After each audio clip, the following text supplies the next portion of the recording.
So That's what happened to mine too. I wonder why OBS decided to do that.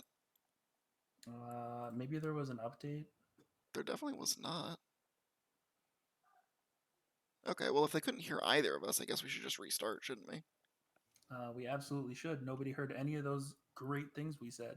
We were so great. All right, so with that, I guess we'll just start right over then. So welcome to chat, everybody, and welcome to Talking as a Free Action. Today, uh, yeah, okay, that threw a kink in our plan. So today, we are talking barbarians. Welcome to Talking as a Free Action, our D&D podcast. I'm joined today with Marvin. This is take two, everybody. Take two, doing it live. Um, and chat, if you could just let me know if you can hear me, hopefully. That would be sweet. Yeah, everybody on Owen's stream, somebody say something so that we know you can hear his end too. Um, I'm showing audio on my end though, so I'm gonna. Great, thank you so much, Flink. Dope. So yeah, today we are talking barbarians. Both what the class does, what it is, what it's good at, what it's not good at, and importantly, as a DM, how you can both kind of DM that character to either show off its strengths, take advantage of its weaknesses, and generally just how to work with that class when a player sits down and says, I want to hit stuff. Yep. So, rehashing what we said just a minute ago, Marvin, what is the barbarian? The barbarian is a big punchy monster. um, yeah, although typically with weapon attacks, not usually unarmed. Um, Everybody here so far at least knows that punching is metaphorical in D&D. yes. Um, so the class has a few key features. Principal among them, rage, the kind of the core mechanic of it. Um, so just kind of hashing out what that does. Basically, rage as a bonus action is kind of like a a buff that you can place in yourself, and it gives you the ability to give you advantage on strength checks and strength saving throws. It makes your melee weapon attacks that use strength do an additional 2 points of damage, which scales as you level. And then it importantly gives you resistance to bludgeoning, piercing, and slashing damage, which is a huge buff to your effective HP. It's wild, guys. Yeah. Um, so that's not without penalty. One of the restrictions on it, of course, is that you cannot wear heavy armor if you're going to enter into a rage. And importantly, you cannot cast spells or concentrate on them while you're raging. So if you're a multi-classed caster, this is not you're not going to be able to do the thing. And that's also, for most barbarians, not actually a big deal, but we'll get to that in a minute too. Yeah, absolutely. Um, so just to kind of give our viewers kind of an idea on what barbarians are, kind of in pop culture. What are some classic pop culture barbarians that you can think of? Uh, the easy answer that everybody's gonna get right away is the Hulk from Marvel. Bruce Banner goes into a rage real quick when he turns green. Yeah, absolutely. And kind of an interesting point to make is as DMs we have the ability to kind of skin things however we'd like in order to kind of accommodate the player's vision in a way. Um, Mm-hmm. Flink says Conan the Barbarian, of course, a classic barbarian, maybe less Classic. abstract. Um, yeah, quite literally, right? So with that, you know, feel free to get creative when it comes to describing your rage. So, as long as you're not mechanically changing the rage all that much, you don't really need to worry about balance. It does nothing for you to say, oh, the character gets physically larger and has green skin now. Mm-hmm. That's okay. And one of the cool things about that is that, as long as you're not changing the actual size category of the character, it'll make that player feel like that character is so much more unique than your classic, pick up a great axe and, maul somebody to death with it. Absolutely. And you brought up a good example while we were muted to everyone. Uh, you could argue that Super Saiyans from Dragon Ball Z are barbarians, and the Super Saiyan transformation is their rage. Yeah, it definitely has a lot of similarities. At least early on in the canon. One might argue it perhaps changes a bit towards the end, but nevertheless, again, get creative DMs. Work with your players to kind of find a vision that works best for them. Another classic barbarian, in my opinion, one that's a little bit more abstract, but one that does hit on a different note, is Jekyll and Hyde, in a way. One could argue that even though in the original story Hyde isn't like physically stronger necessarily than Dr. Jekyll, but in some of the more pop culture appearances like League of Extraordinary Gentlemen, and things like that. I know, great movie choice, right? The Hyde personality is physically stronger, in addition to having a different kind of a different persona. So that's another Mm-hmm. angle that you could take, and it doesn't even have to be that dramatic, but maybe your character is kind of a Poindexter, but, when he loses his temper, he's a different person entirely. Or maybe it's not even Yep. a temper, maybe it's a literal, like, potion that he drinks, or something along those lines. So yeah, get creative. Fat Guero in my chat says Dave the Barbarian. Dave the Barbarian is, in fact, a barbarian. Um, what's the other one? Oh, and KGB Bunny is telling us to hydrate. Hydrating is really important. The other classic barbarian that I can think of, if you ever watched the pilot, was Korgoth of Barbaria. Oof, that's a throwback. And Flink is saying that the League of Extraordinary Gentlemen single-handedly forced Sean Connery to quit acting. Thus, solid movie. It's a minor miracle he didn't drop dead after the performance. Gonna be honest. Oh Lord, Or he maybe actually might have. We're not sure. what all of the years intervening afterwards are just an elaborate ruse, like Yeah, Weekend at Bernie's with Sean Connery. exactly. You know. Um, And just like that, we're a movie podcast, guys. I know, right? It's whatever you want it to be, right? Just close your eyes and just let it happen. Um, that's not going to get clipped out of context. So, Oh, it is. Somebody clip that. Anybody, please. um, yeah. So, best thing about the movie, not even facetious, Spear from the show Primal is a good example of a barbarian. Another one. All Um, right. Moving on, I guess. So, with the barbarian class, with any class really, they're going to have strengths and weaknesses, and there are different subclasses, of course, that we may touch on some of, but not all of. So, what are some of the key strengths of the barbarian class? You would say? Well, the easy answer, the number one first um, strength is their amazing hit points. With a D12 hit die, they generally start with the most hit points and have the highest hit point growth. Hmm. Um, Especially since in fifth edition, you're very encouraged to take maximum hit points at level one, and you have the option of taking the average every level. Um, Barbarians easily have the most hit points 9 times out of 10. Yeah, and that's huge. That coupled with the fact they take half damage from three of the more common damage types Mm-hmm. from melee means that pound for pound, the barbarian is going to typically be able to take the most damage in a fight, and is often going to be the melee damage sponge for the party. Absolutely. And in a lot of cases, the range damage sponge. Yeah, yeah. That's definitely true. Also, usually pretty good at melee damage as well. One of the few classes that does get extra attack as it levels up, so that's definitely pretty good. Mm-hmm. Um, And their rage does give them +2 on attack and damage rolls for yeah, melee attacks. That's huge. yeah, that's significant, right? That's effectively a +4 to their strength score for the purpose of damage calculation, Yep. um, which is definitely big game. The other thing too is that depending on the subclass, of course, some of the other subclasses also further increase your damage output. So um, definitely melee damage is a key feature of the class. Uh, Range damage, not so much though. Yeah, but um, just because they don't necessarily have the damage output doesn't mean they can't do it. It's just not their big thing. Yeah, not typically.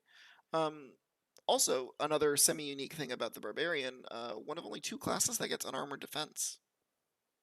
Yeah, yeah, and they need it. They're not allowed to wear armor. Yeah. So what is unarmored defense for the Barbarian? Because I know both of the 2 classes that get it do calculate it slightly differently. So how it works is uh, you take 10 plus your dexterity modifier, and in the barbarian's case, your constitution modifier, and you add those together, and that's your armor class. The monk uses wisdom instead of constitution, but the barbarian is also allowed to use a shield, which the monk is not allowed to do. Yeah. Which is, again, it's a lot, right? As a Barbarian, typically Constitution is going to be one of the key stats that you're going to focus on a lot of the Mm-hmm. time because of this feature in no small part.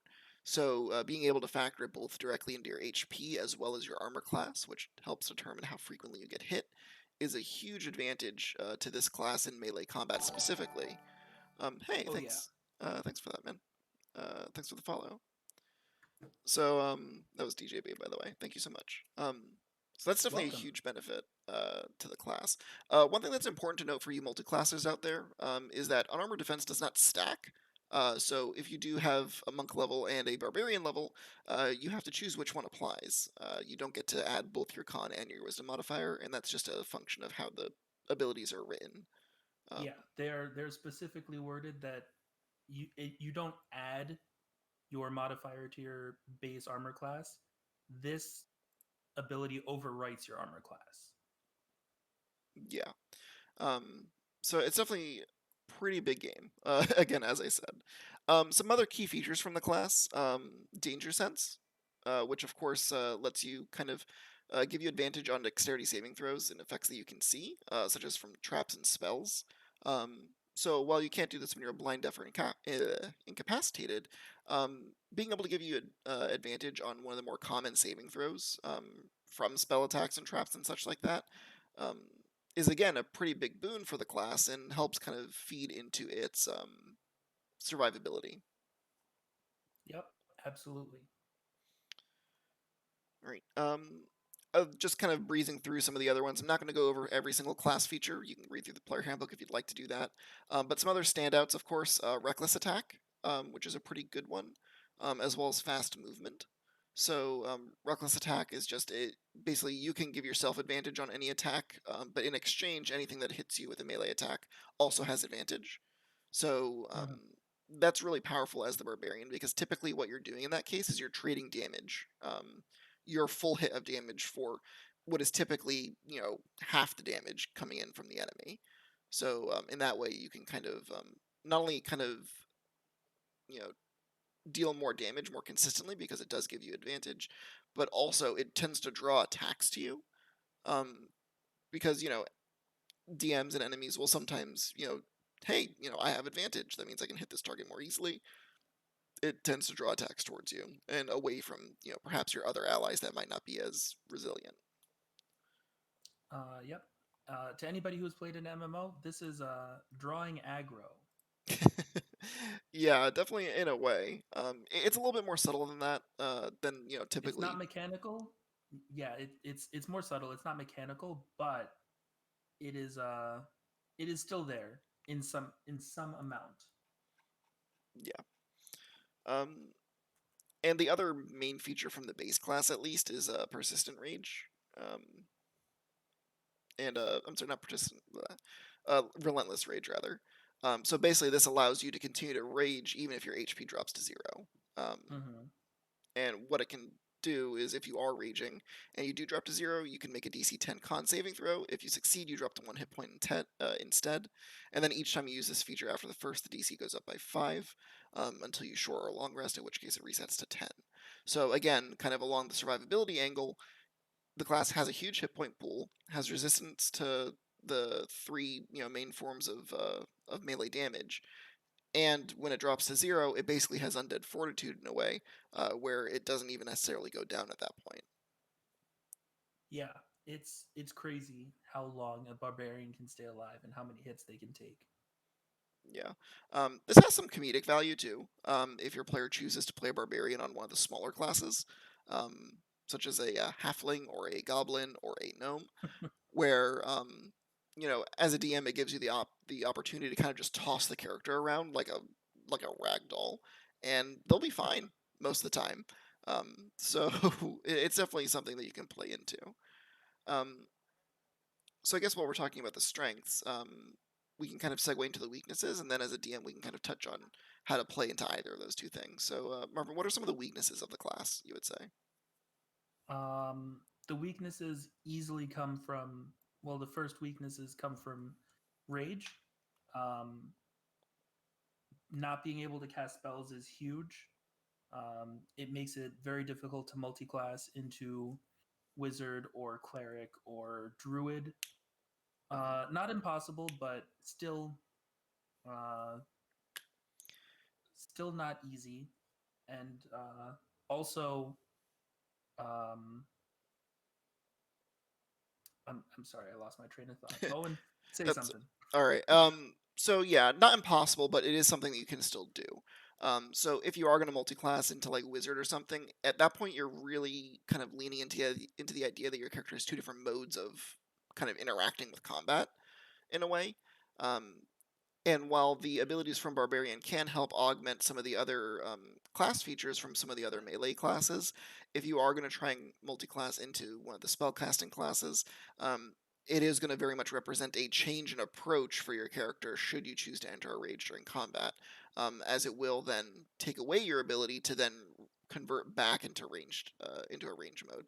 Still can be really cool story wise if you want to roll a character like that, but it is something that is going to be working against your build for sure. Mm-hmm. Um, and another weakness is with all of your melee prowess, um, you kind of have to focus on your melee prowess if you're optimizing combat. So you lose out on a lot of ranged things, so you don't have many ranged options overall.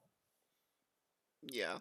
Um, Other big weakness I think is important to note is that, well, by no means are barbarians required to be poor outside of combat. And in fact, they can often be quite good.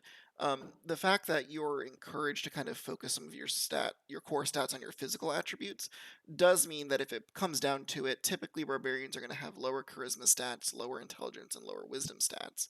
Which means that if you do end up in a situation where you have to, hit that persuasion check, the barbarians often are going to be ill prepared in order to really kind of nail that check the way that you would want them to, compared to something like a rogue who might be more able to finesse someone mechanically. Yeah. Um, this also has a knock-on effect on their ability to kind of handle abilities that target some of those soft stats. So anything that targets their wisdom, their intelligence, their charisma, those saving throws are always going to be quite weak for barbarians. So what that means is that if you're fighting someone who's good at dominate person, for instance, um, they're not going to be a very good pick for that, and in fact could be quite dangerous in those types of encounters. A huge liability Yeah. for the party. Yeah. That could be huge. We've seen what just having any one party member turned against the party can look like in a unexpected encounter, especially. Mhm. Yeah, absolutely. And that Um, was just a wizard. yeah, I guess for everyone who doesn't watch, we did the wizard did get possessed during our last D&D session, um, so that definitely was a huge impact for sure on the party. Um, so I guess with that we can start to kind of talk about were there any of the subclasses I guess that you want to touch on specifically, um, that maybe offer different strengths or weaknesses?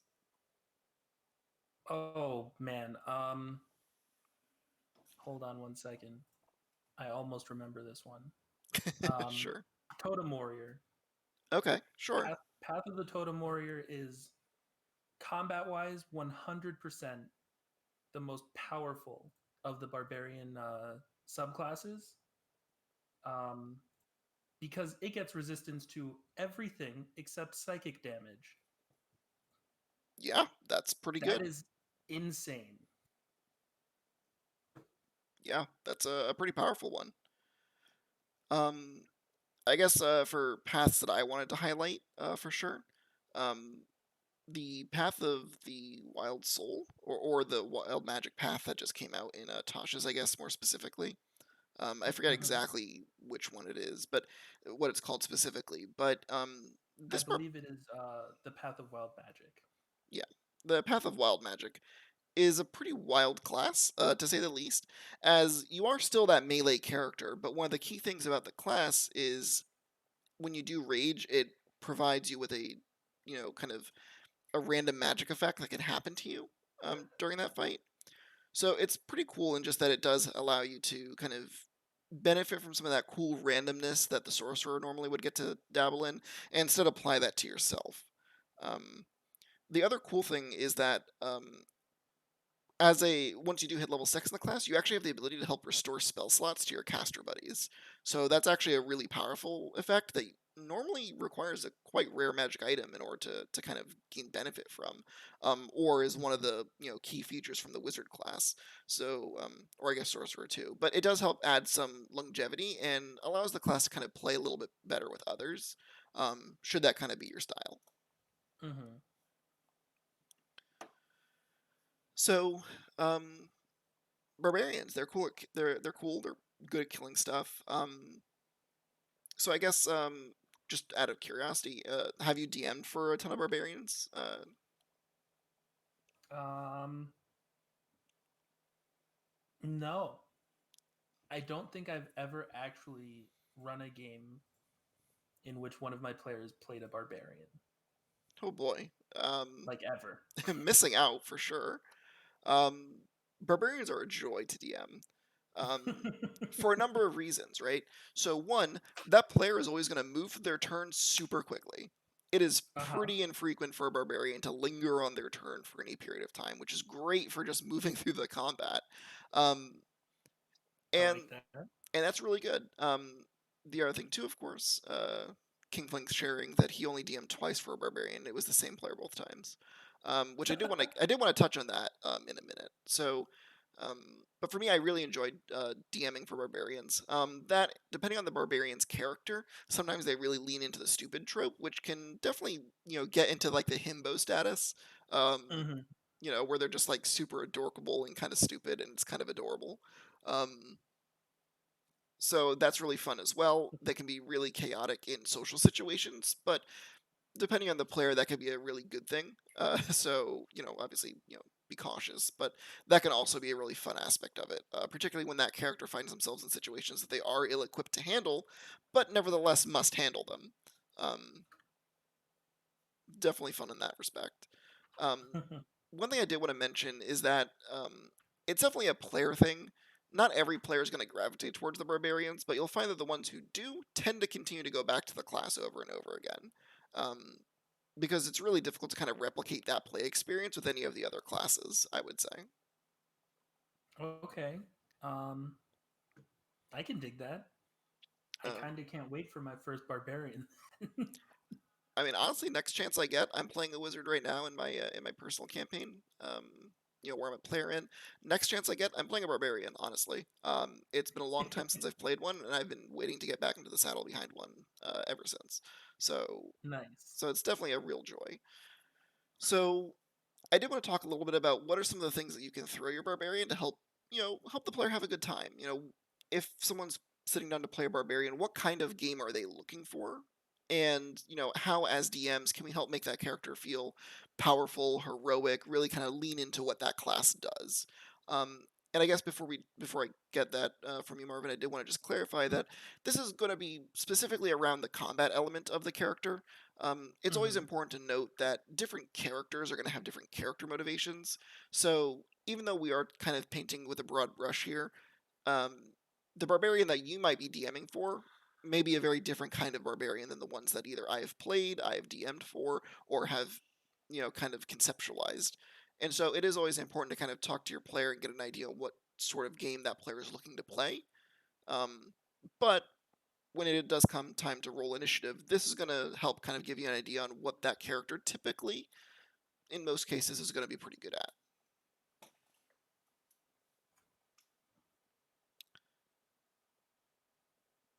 So with that, what are some things that you could think of, Marvin, that would be good for, you know, for making our DM, making our hypothetical barbarian feel like a badass? Well, there's a there's a few things you can do. One that I really like is giving them a combat encounter with a lot of things they can kill, like a lot of them. Because few things make you feel more powerful than just mowing through like 100 goblins. Yeah, I can definitely see Um, that. Another thing is letting the barbarian fight somebody who is similar in combat style to a barbarian that has proven that they are powerful. Um, because beating an equally or more powerful opponent is a huge thing for characters that want to test their strength. Right, which is another common trope, I guess, around the barbarians is, sometimes you'll see that trope come up where it's like, well, they just want to really test their prowess and, see how powerful they are. Uh, Mm-hmm. you know, kind of acting as a giant measuring stick, right? Yeah, absolutely. Ranger Shuriken, thanks for the follow. Yeah, thanks, man. Um, so yeah, that's definitely one of the things that you can lean into for sure. Mm-hmm. Other things you can do, if you have an encounter and it's not you're not trying to like subvert one of the other player characters in the party, target them. Just throw stuff at them. Just whatever it is, just throw it. You know, dragon fire, the kitchen sink, whatever it is, throw it at them. Um, that will help the character again kind of fulfill the core role. And unlike a lot of other players in the game, when you focus on the barbarian, they're not going to feel like they're being kind of like accosted personally. They're not going to hold it against you typically, um, if you choose to start focusing on them, because one, the class is built for it, so it can take more punishment than basically any other class can at the table, and two, they go in wanting to be the center of the fight like that a lot of the times. So Mm-hmm. so of any of the like player character classes, I would say that this is the one where you can kind of like attack with prejudice the most, um, in order to help Yeah, kind of make them feel like they're doing their job, right? absolutely. Um, with that, I will say other ways you can kind of spice up the encounter. Obviously there's always going to be the same things like, incorporating like verticality, interesting, elements of the battlefield itself. Um, Incorporating enemies that like forcibly move the barbarian from one place to another can also be quite interesting.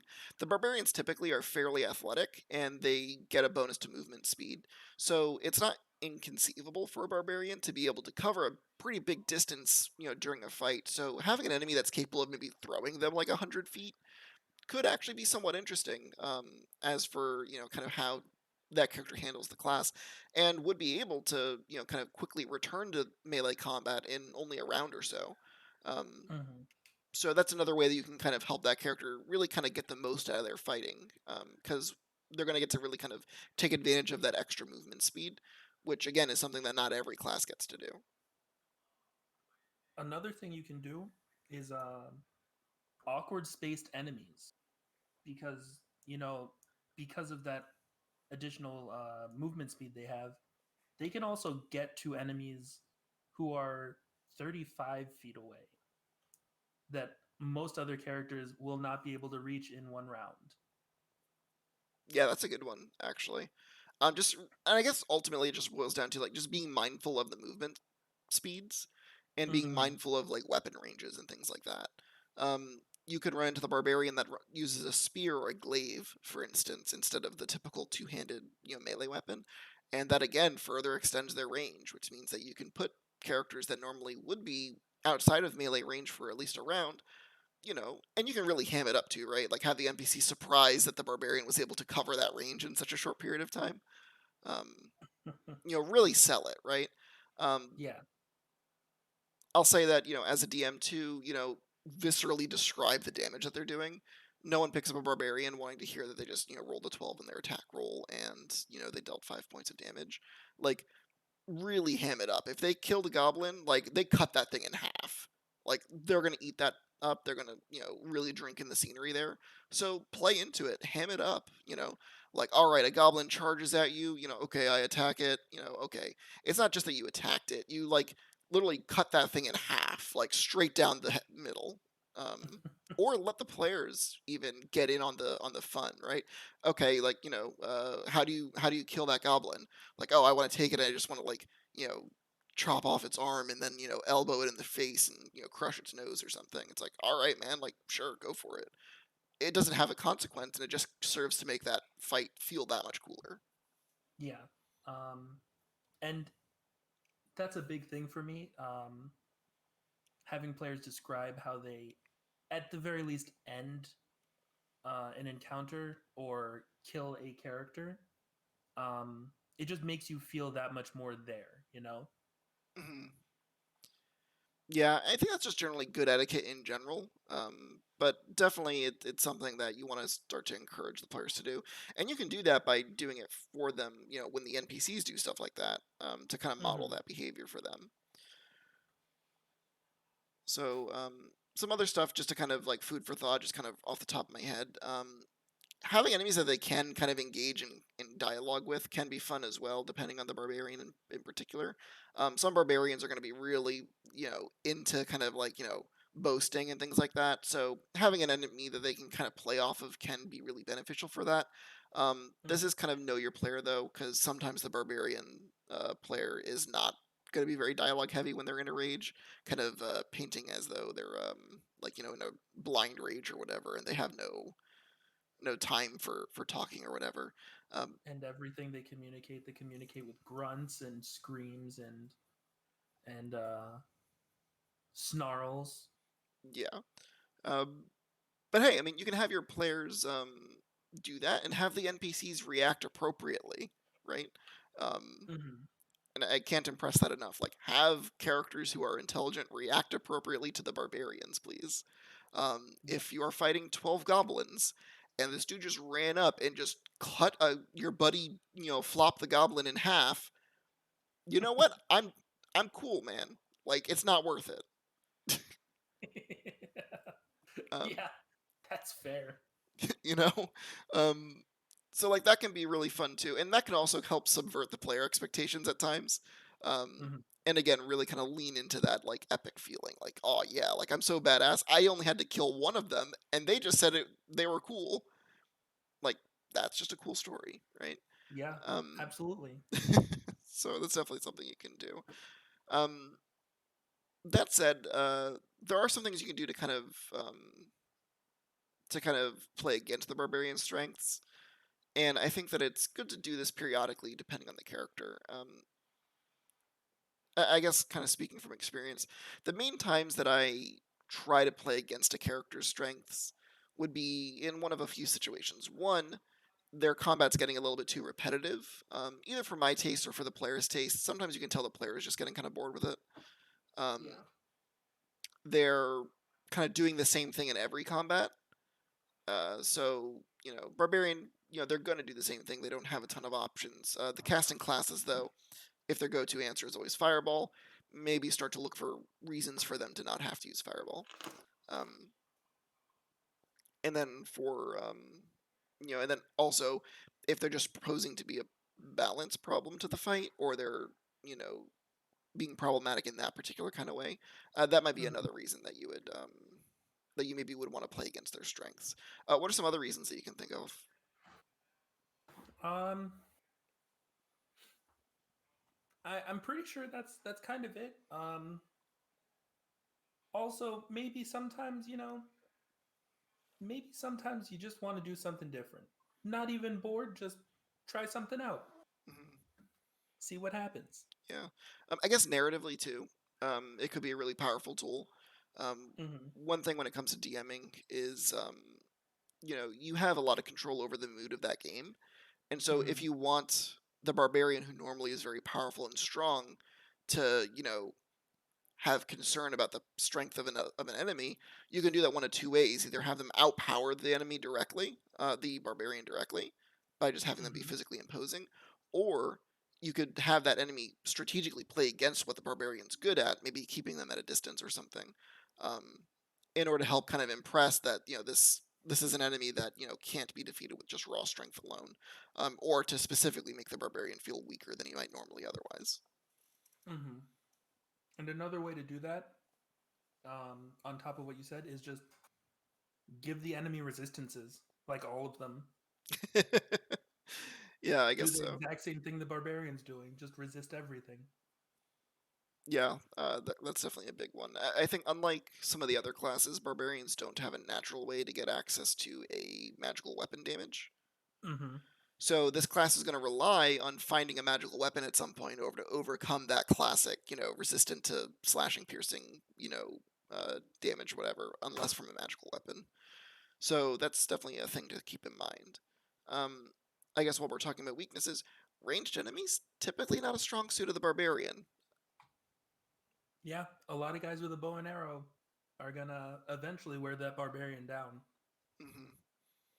Yeah, or even just flying enemies, right? A dragon in the air is more difficult for the barbarian to get a hold of, and Mm-hmm. thus they're not going to be able to project the same amount of damage or draw enough the same kind of attention that they would if that were a grounded enemy instead.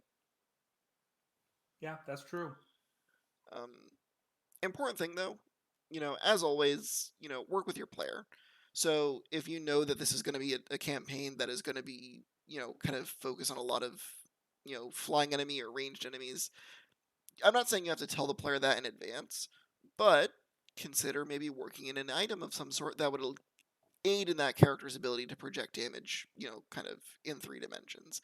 I'm not saying give him Mm-hmm. a ranged weapon literally, but maybe he has a, pair of boots that let him, maybe he has boots of jumping or a ring of jumping or something, right?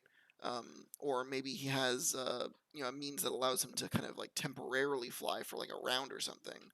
But then, it turns off or something at the end of the round, gives him like a 30-foot fly speed for one round or something. Um, Different ways that you can kind of work with it to give the player other options. That's definitely something you want to keep in mind if you're planning a campaign like that. Yeah. Um, there's also, thrown weapons. Mm. You could give them access to a lot of javelins, for instance. Say, hey, uh, there's lots of javelins here. Yeah, definitely an option. Some DMs don't necessarily worry about the mechanics of how different characters carry things. So Mm-hmm. maybe your barbarian just walks around with like 15 javelins strapped to their back, or maybe they just have a bag of holding that they keep them all in. Yep. Who's to say? Um, Maybe it's like a bandolier or whatever they keep strapped around their chest, but it's like actually each one of them is a small bag of holding that can hold a single javelin, but the point sticks out the top so it doesn't pierce the bag. Um, Mm-hmm. you know, Bastion says hand axes for the win. yes, absolutely. Um, Hand axes are Mm-hmm. definitely a favorite of mine as well. Although not And Fat Guero says javelin quiver. javelin quiver. Honestly, like I'd be down for that. I would be too. Like, it just takes a slight reworking of the handy haversack to have one of those. And honestly, I think the player would probably get a kick out of it. Um, I would love it. like, give it a limit maybe. And it's like, yeah, this is a javelin quiver. It can hold, 15 javelins, and it's only like a foot long, but it holds a full length javelin. So like, do your thing, bud. Um, Mm-hmm. Different options, right? Um, That is a great idea. I might have to steal that one day. yeah, man, go for it. Other things the barbarians tend to struggle with, social encounters. We kind of touched on this a Mm-hmm. little bit earlier, but barbarians are not typically known for their social prowess, to say. Um, Mm-hmm. So in general, I would say those types of encounters can be difficult. Puzzles, again, not typically the barbarian's forte. Usually, and again, this is painting with a broad brush, so know your player is the key thing. But typically, Hmm. if a player sits down to play a barbarian, they're not usually going to be sitting down to try and solve a lot of problems, without hitting it. So, I was about to say they're there to solve problems with an axe. yeah, or a maul, or a mace, or a warhammer, or a great sword. Great sword. Um, so that's definitely something to keep in mind. Now, as a DM, it's kind of important to keep that stuff in mind. um, when you're kind of thinking about how to plan encounters. We kind of touched on it a little bit earlier, right? But um, mind controlling enemies, that is, enemies that have the ability to kind of dominate the character or force them to do other things, can be really Hmm. powerful, but especially dangerous with the barbarian, if they're able to take that character over. Um, Yeah, so it's good to use sparingly because that can be a really frustrating encounter for the player, especially if it's done frequently. yeah. Because it does effectively take away their total agency in that fight, and that sucks. Um, so Tell me uh, something I don't know. yeah, right. So sparingly for sure. The other thing is that because of the barbarian's skill set, it's particularly dangerous because if the barbarian turns and charges at your casters, like they were relying on that barbarian to soak up the damage, and now they can't. So you know, Hmm. as always, whenever you're using a dominate person or a possession type ability, you have to be really careful about how you kind of deploy that because those can really quickly turn from an encounter that was, pretty easy into one that might be nigh unwinnable, um, depending on how it rolls out. So just be really careful about that. But that is another way that you can, if you're having a hard time as a DM handling your barbarian, maybe try flipping it on its head for a little bit and see if the party can handle their own barbarian for a little bit. Um, and see how that happens. Um, Hmm. really good ability for like boss monsters, uh, because it helps kind of tip the action economy back in their favor. And we all know action economy is huge. Yeah, and 5e especially. Most other tabletops, it is a thing, but for 5e, when you're DMing for it, the way that you can tell if your boss is going to be a pushover or not, compare how many things that your players can do compared to how many things the boss monster can do in a given round, and that'll start to answer your question pretty quickly. Hmm. Um, so I think that we have a pretty good idea on kind of some of the things that the barbarians are really good at, some of the things that they're not so good at, um, and to an extent, kind of what we should do as DMs to help either make that player feel really badass or to maybe put them out of their comfort zone. Um, what do you do for rewards for a barbarian? Um, as I have said, I've never actually DM'd for a barbarian. Um, Mhm. but I imagine, actually, I know one good thing for a barbarian, and this doesn't necessarily apply to 5e, but a similar concept. Okay, In 3.5, barbarians are by default illiterate. They can't read. Um, okay, they're not unintelligent necessarily, but a feature of the class is that without spending skill points, you're not allowed to read. yeah, And one DM I played for said, "You guys have made it to this place that you needed to do this thing. They have offered you a reward if you do this." The specifics were not very important, mostly because I don't remember them. mm, Um, but we got back after doing the thing, mhm, and we got our money, we got our treasure, we got our couple of magic items that they had promised us. And then they threw in one more thing. It was a hat for the barbarian who had expressed a desire to read. That made her literate. that's excellent. It didn't do anything else, just gave that character the ability to read. That's great. And I think that really touches on like know what your player character, like know what your PCs want, and play into Mm-hmm. that, for sure. Because sometimes, you can get away with really cool magic items that don't actually have like combat like are not consequential combat wise. Mm-hmm. Um, and I think just in general, that's a really good space to explore when you're looking for like magic item ideas or reward ideas for your player characters that are more combat focused. Is look for out of combat things that they can implement or might be able to take advantage of. That would maybe give their character a use in a situation that they may not necessarily normally be, right? Yeah. Um, and this can also come down to party composition as well, right? If you're playing a campaign and you're DMing for a group of players and their party composition is like cleric, barbarian, sorcerer, warlock, well, none of these characters are particularly good at lockpicking. So Mm-hmm. maybe the barbarian finds like a bell that, when you ring it, it unlocks a door, or unlocks a lock, or, a magic set of thieves' tools that, allow him to roll with proficiency or something when using them. Yeah. Um, And maybe put a limit on that. Maybe give it, 3 charges per day or something like that. yeah, 3 shots, right?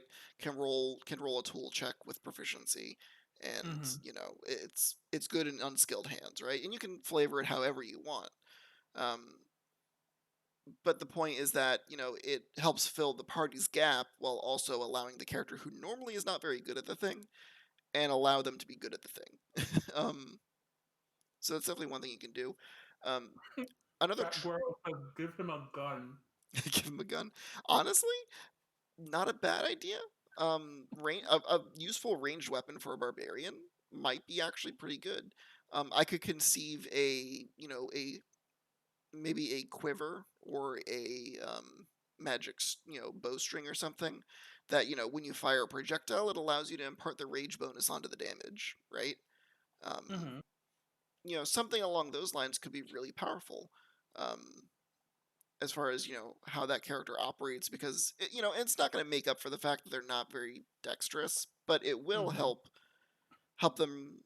Well, one, it's going to help the players kind of nudge the item towards the intended recipient, right? Because you can't force them to give the Right. item over. But if you say, hey, if someone's raging, it can transfer your anger into the damage that the weapon deals.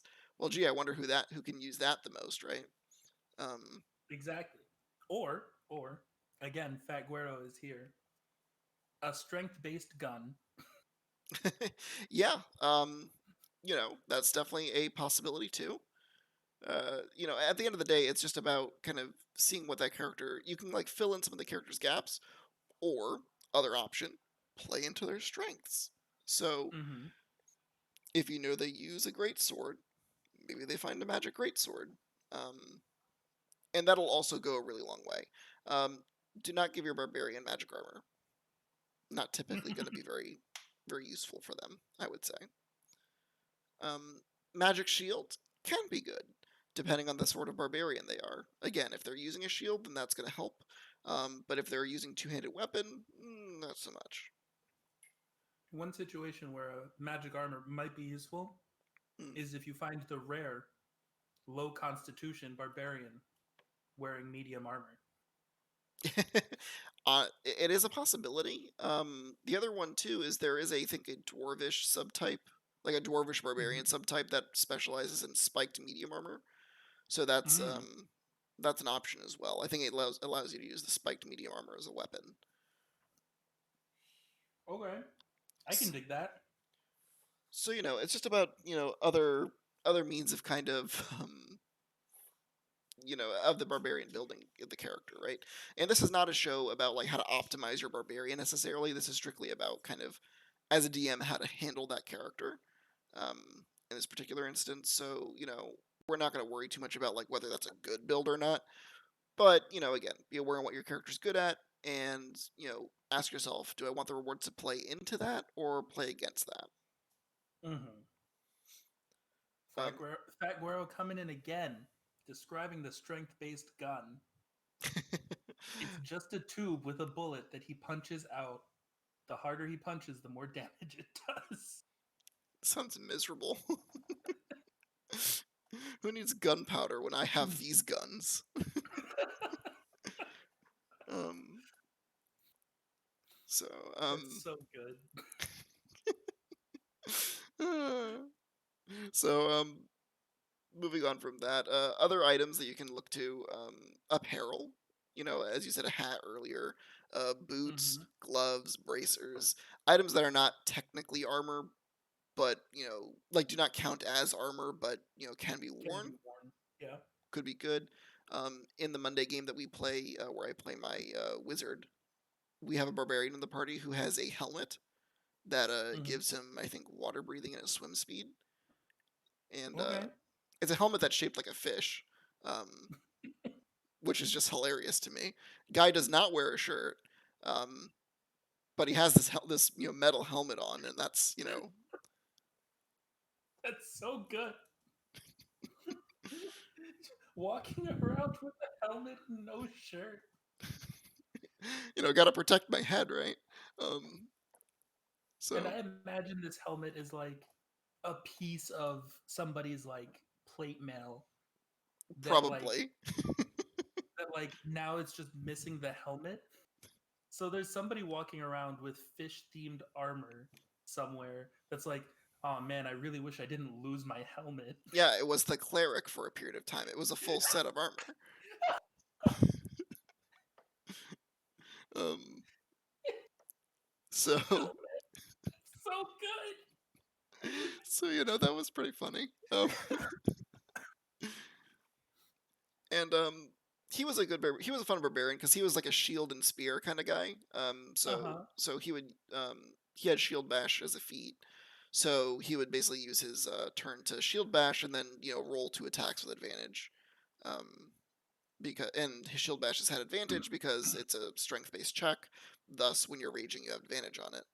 So Mm-hmm. it was a nice little build, for sure. This is the same barbarian, by the way, that has a find familiar from a magic initiate feat. So not necessarily optimal building in that respect, but definitely memorable building, which I think is more important. Absolutely. KGB comments, muscle wizard, I cast fist. Yeah, that's basically the weapon that 𝐓𝐴𝐸𝐴𝐻𝐵 was describing. There's always a bigger fist. There is always a bigger fist.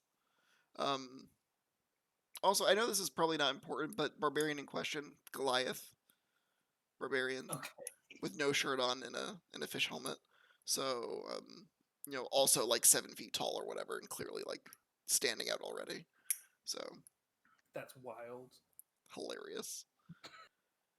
Um, so so definitely leaning onto that kind of item can be really helpful. Magic rings too, also pretty Mm-hmm. good for rewards too.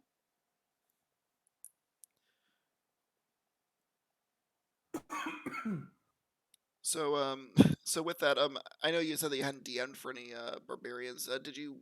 I did want to kind of spend some time kind of sharing some funny stories from Mm-hmm. barbarians since we have some time.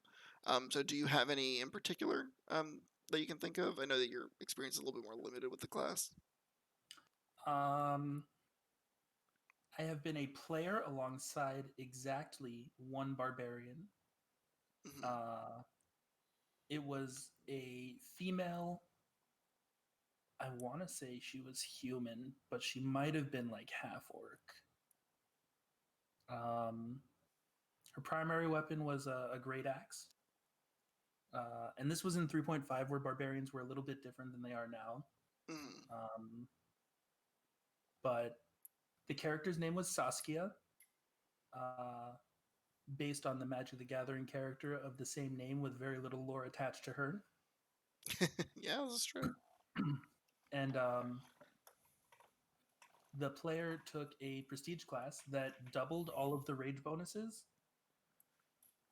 but at the end of combat, if you could not end your rage voluntarily with a will save, you had to start attacking your allies. Oh, Uh huh. And I was killed by that character twice. and how did that make you feel? um, the first time I volunteered for it, I was like, I have. So you have to attack the closest ally if you don't end it. Hmm. Um, and there was a bard in the party, Mhm. and the DM was playing it that the counter magic song could end this effect. If the barbarian couldn't, the bard could end it on their turn. I like that. It kind of has like a magic soothes the monster kind of feel to it, like, or Yeah, music exactly. soothes the monster rather. Exactly. And so it was my turn, then the barbarian, then the bard. And the bard was closer than I was. I was playing a fighter, Mm, right? No, yes, it was a fighter. I'm Um, shocked. it was also a campaign where we all had multiple characters, so it was originally for new players to test out a whole bunch of different things. Okay, all right. I was gonna Um, say you playing a non-casting class. I'm shocked. my first character in the campaign was a cleric, and Mm, then this was my second character. gotcha. Okay. And I was like, okay, well, if the bard goes down, we're just gonna lose. Because if the bard goes down, I'm not gonna stand a chance at all. Period. Mm, So I was like, and the bard is closer than me, so I got to get closer than the bard. And I was at, I think, half health. So I was like, I'm gonna use my full movement to get as close as possible. I don't want any possibility of the bard getting attacked instead of me. hmm. And he goes, okay, well, Saskia, you got somebody right in front of you. You got to attack him. Saskia's player goes, cool. I'm going to roll my attack roll. That's a 20 on the dice. Well, And I was like, oh, this is going to hurt. It should be mentioned that Saskia had lost her weapon in the fight. There was an acid ooze, and the acid ooze dissolved her weapon. So it was an unarmed attack, and Saskia rolled damage. And I don't remember the exact number, but I'm going to just say it was a lot. So the DM says, Saskia, how do you want to kill him? tell me it was a And headbutt. Saskia shoved her fist through my chest.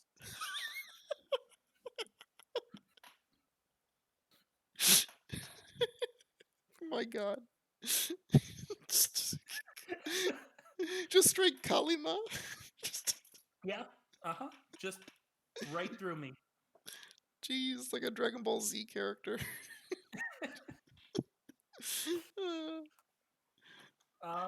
you got So you the got next two, Kakyoined.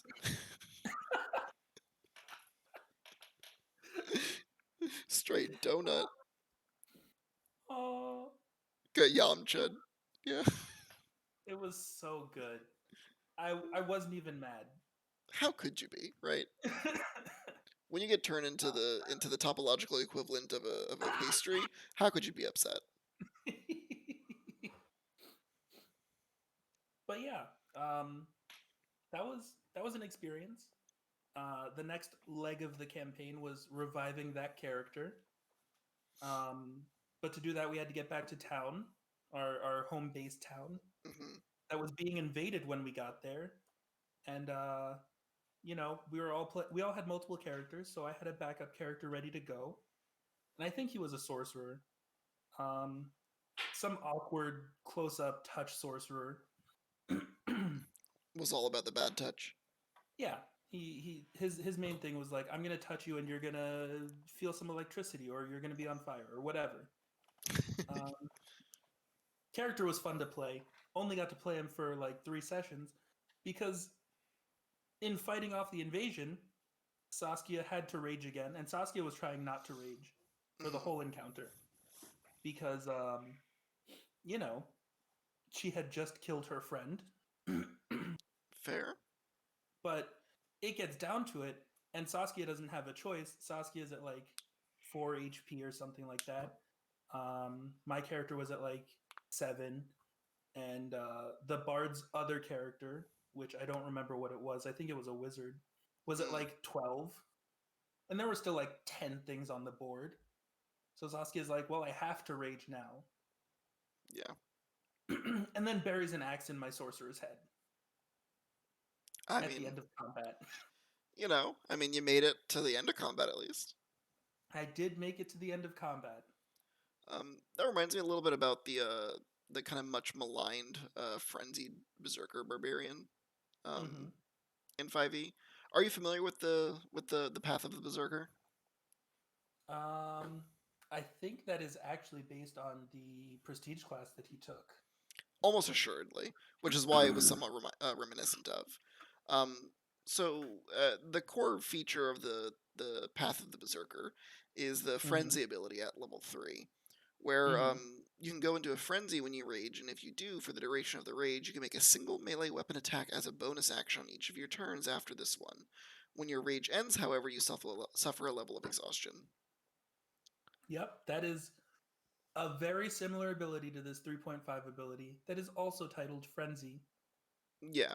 So, one thing you'll notice, by the way, if you're at all familiar with earlier editions, is that a lot of 5e is just rehashing old stuff with a new skin. With 5e's rules. Yeah, which I don't dislike. A lot of the modules they've released are just reskins of old stuff, so it's not even new work necessarily. Um, but But to make all those things work mechanically in a new but similar system is still work too, so it's fine. yeah, I don't personally have a problem with it. So one thing I want to talk about is the path of the berserker. Mm-hmm. In that I think this class gets a bad rap because exhaustion is such a shitty thing. Like, in order to heal it, you basically need a long rest or a greater restoration spell, and one of those is a real big ask, right? So Oh yeah. this means that as the path of the berserker, you realistically can only go into a frenzy maybe once, maybe twice a day, and Mm-hmm. at that point, you're pretty much gassed. And for those of Yeah. you, I guess, who are unfamiliar with the exhaustion rules of 5e, because I know that they're like relatively new. At the first level of exhaustion, you get a disadvantage on ability checks. Okay, this isn't actually a big deal as barbarian. Second level, speed is halved. Okay, now we're getting into some problems. Third level is disadvantage on attack and saving throws. That's a Yep. problem. Fourth level, hit point maximum is halved. Fifth level exhaustion, your speed goes to 0. And then at the sixth level, you just die. No saving throws, no death saves, you're just dead. Yep. So, I think the Frenzied Berserker Barbarian is actually one of the better Barbarian classes. Mm-hmm. I think there are clearly better options, right, if your goal is to just deal as much damage as possible, but I don't think this is a bad choice. Reason for that is because Frenzy gives you access to a secondary attack well before any other class can get the extra attack feature, including the Barbarian. Yep. And 2 attacks in a round is a really big deal, and especially at low levels when the HP totals by comparison to the damage output is so close. Being able to get extra attacks that early, I think, is a really big deal for that class. The other thing that I don't think gets touched on enough is that by allowing you to, because this is not extra attack, you don't need to do the attack action in order to get access to this ability. Mm-hmm. So what that means is that you have the ability to move your full movement, then use your action to dash, and then use your bonus action to make a melee attack. Yeah. Um, which again is really big game for early levels in particular, where a lot of classes just don't have a ton of movement options. You're going to be right there with the rogue, who's able to move all the way across the board and still get their attack off. Yeah, But because they can dash with their bonus action and then attack with their action. yeah, exactly. Except you have the HP and the ability to resist damage to where that's a good idea. Um, so I think that the class, gets a bad rap because the ability doesn't necessarily scale all that well. Mm-hmm. But even if you're looking at like the first, I'll say generously the first 10 levels of the class, because I think that statistically most characters really only get in the first 10 levels. Most campaigns don't last longer than that, unless they're starting at a higher level.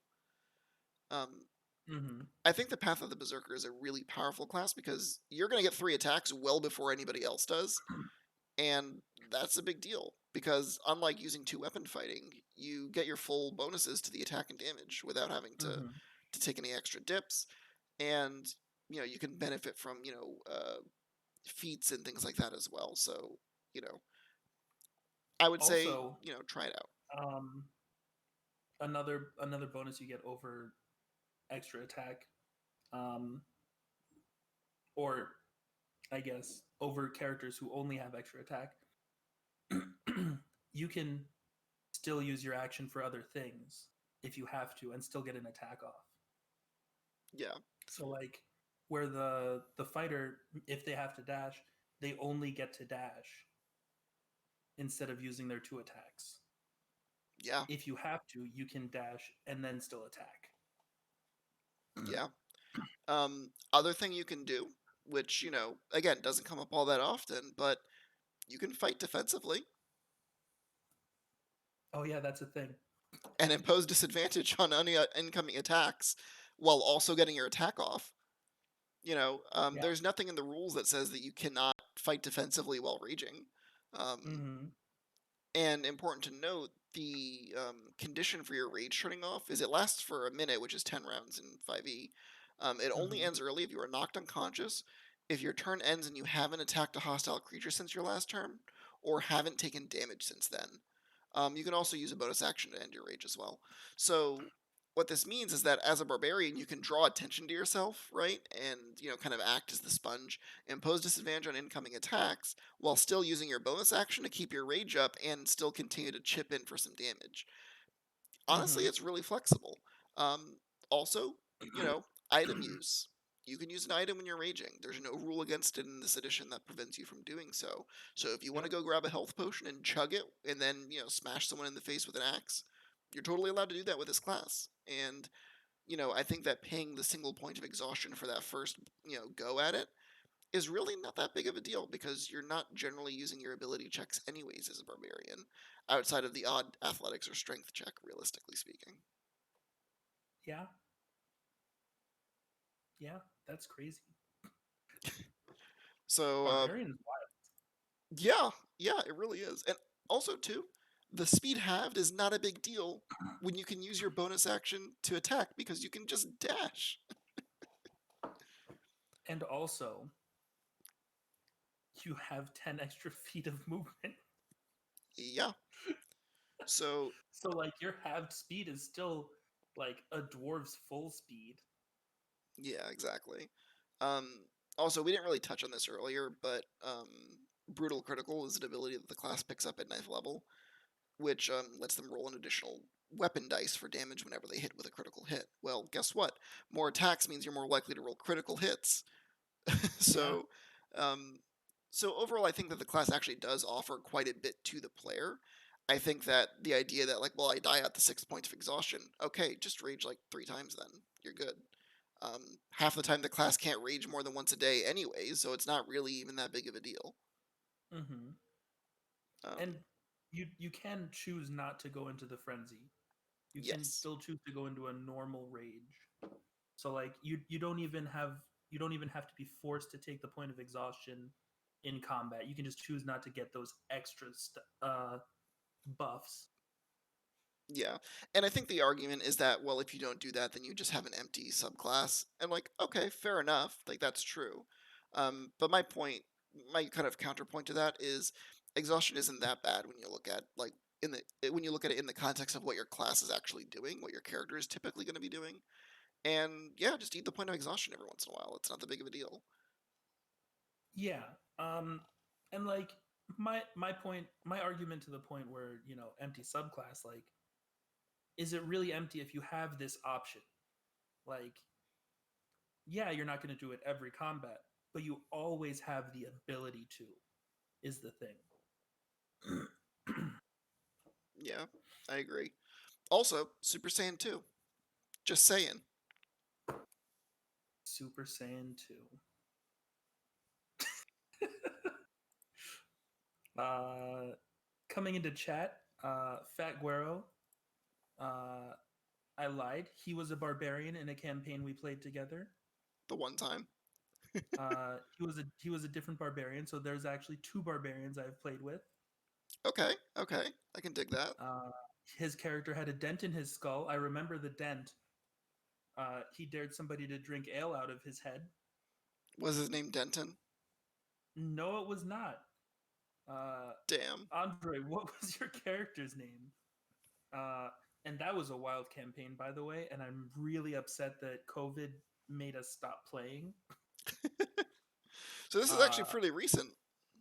yeah, this was actually like January of last year Oh wow, yeah. So when this campaign stopped.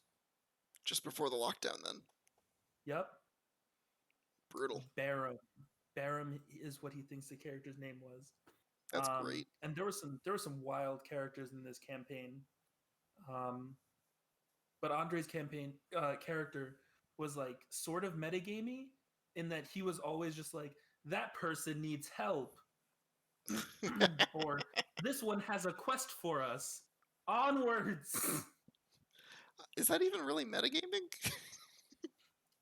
It was when like we had like, it was session 1 and we were all meeting for the first time, and a character just walked in.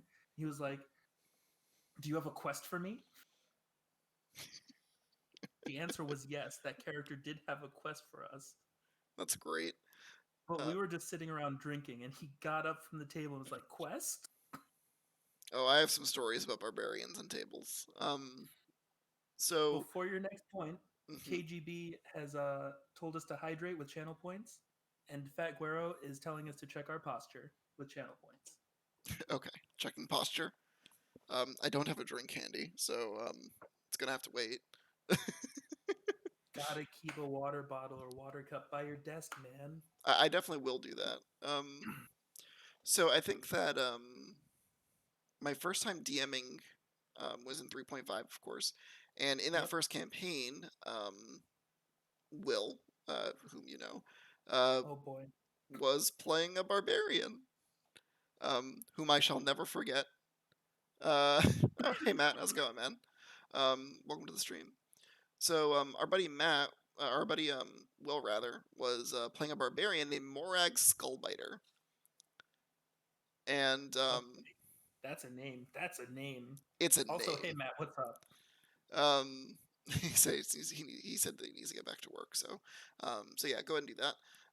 But thank you for stopping by, I appreciate it. Uh, so he had an axe that he souped up by affixing a goblin's head to the head of the axe Oh boy. and putting a magic gem in it. And the name of the axe he called from that point on was Nebilos, Steve's Bane, because the goblin's name was Steve. So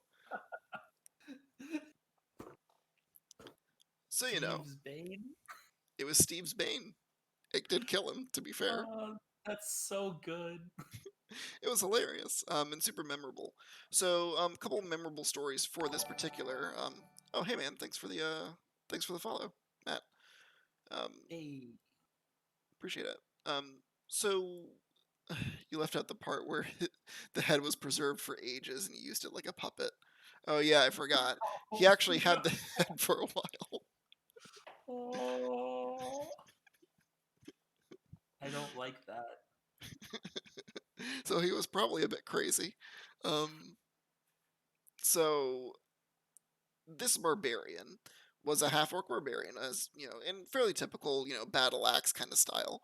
Um, so a couple things about this campaign: we did have a everything is better with a puppet on a stick. Bastion says. Oh lord. Oh yeah, eventually it was enchanted to bring the head back to life, so it was tormented at the end of the axe handle. So I hate this more and more the more you talk.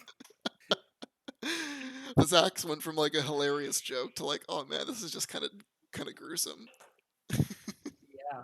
This is poor Steve. Geez, you're saying that's too cool. You were literally playing in this campaign. Um, Just, oh man, that's really cool. I wish I could have seen it. You were there. um, so story about this campaign, right? So this is the campaign where there was a lich as a recurring enemy, where the party had to steal his phylactery and use it for a ritual later on. So they couldn't destroy it; they just needed to, stop it. So Mm-hmm. they had had a couple of encounters with this lich at this point, and it made the players like understandably quite paranoid at times. The one that set the barbarian over the edge, though, was they were sitting at an inn, they were eating dinner, and the barbarian took a crossbow bolt through the window in the neck, um, to Excuse start me? encounter. Yeah, zombies with crossbows.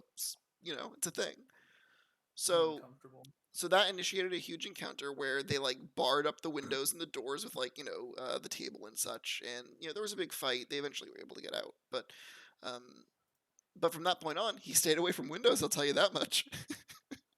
um, so that was really fun.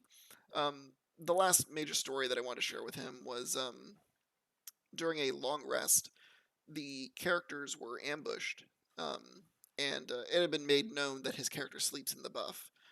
So Okay. combat started when they were sleeping, and so he just grabbed his axe, wearing nothing at all, and there were archers in the trees that were like attacking them. So he scrambled up a tree with his battle axe in hand, wearing nothing at all, and was like, you know, runs over, cleaves an archer in half. They fall dead out of the tree. He jumps out of the branch and into the next tree, you know, um, like straight up Naruto style, if you could imagine. Kills that archer, jumps over to the next one. This angry, very angry naked half orc barbarian. Um, just cleaving archers out of the tree. It was wild and very memorable for me as a DM, for sure. That's great. Morax Skullbiter, a memorable first outing for my DMing career for sure. Oh boy. Will is a character though. He really is.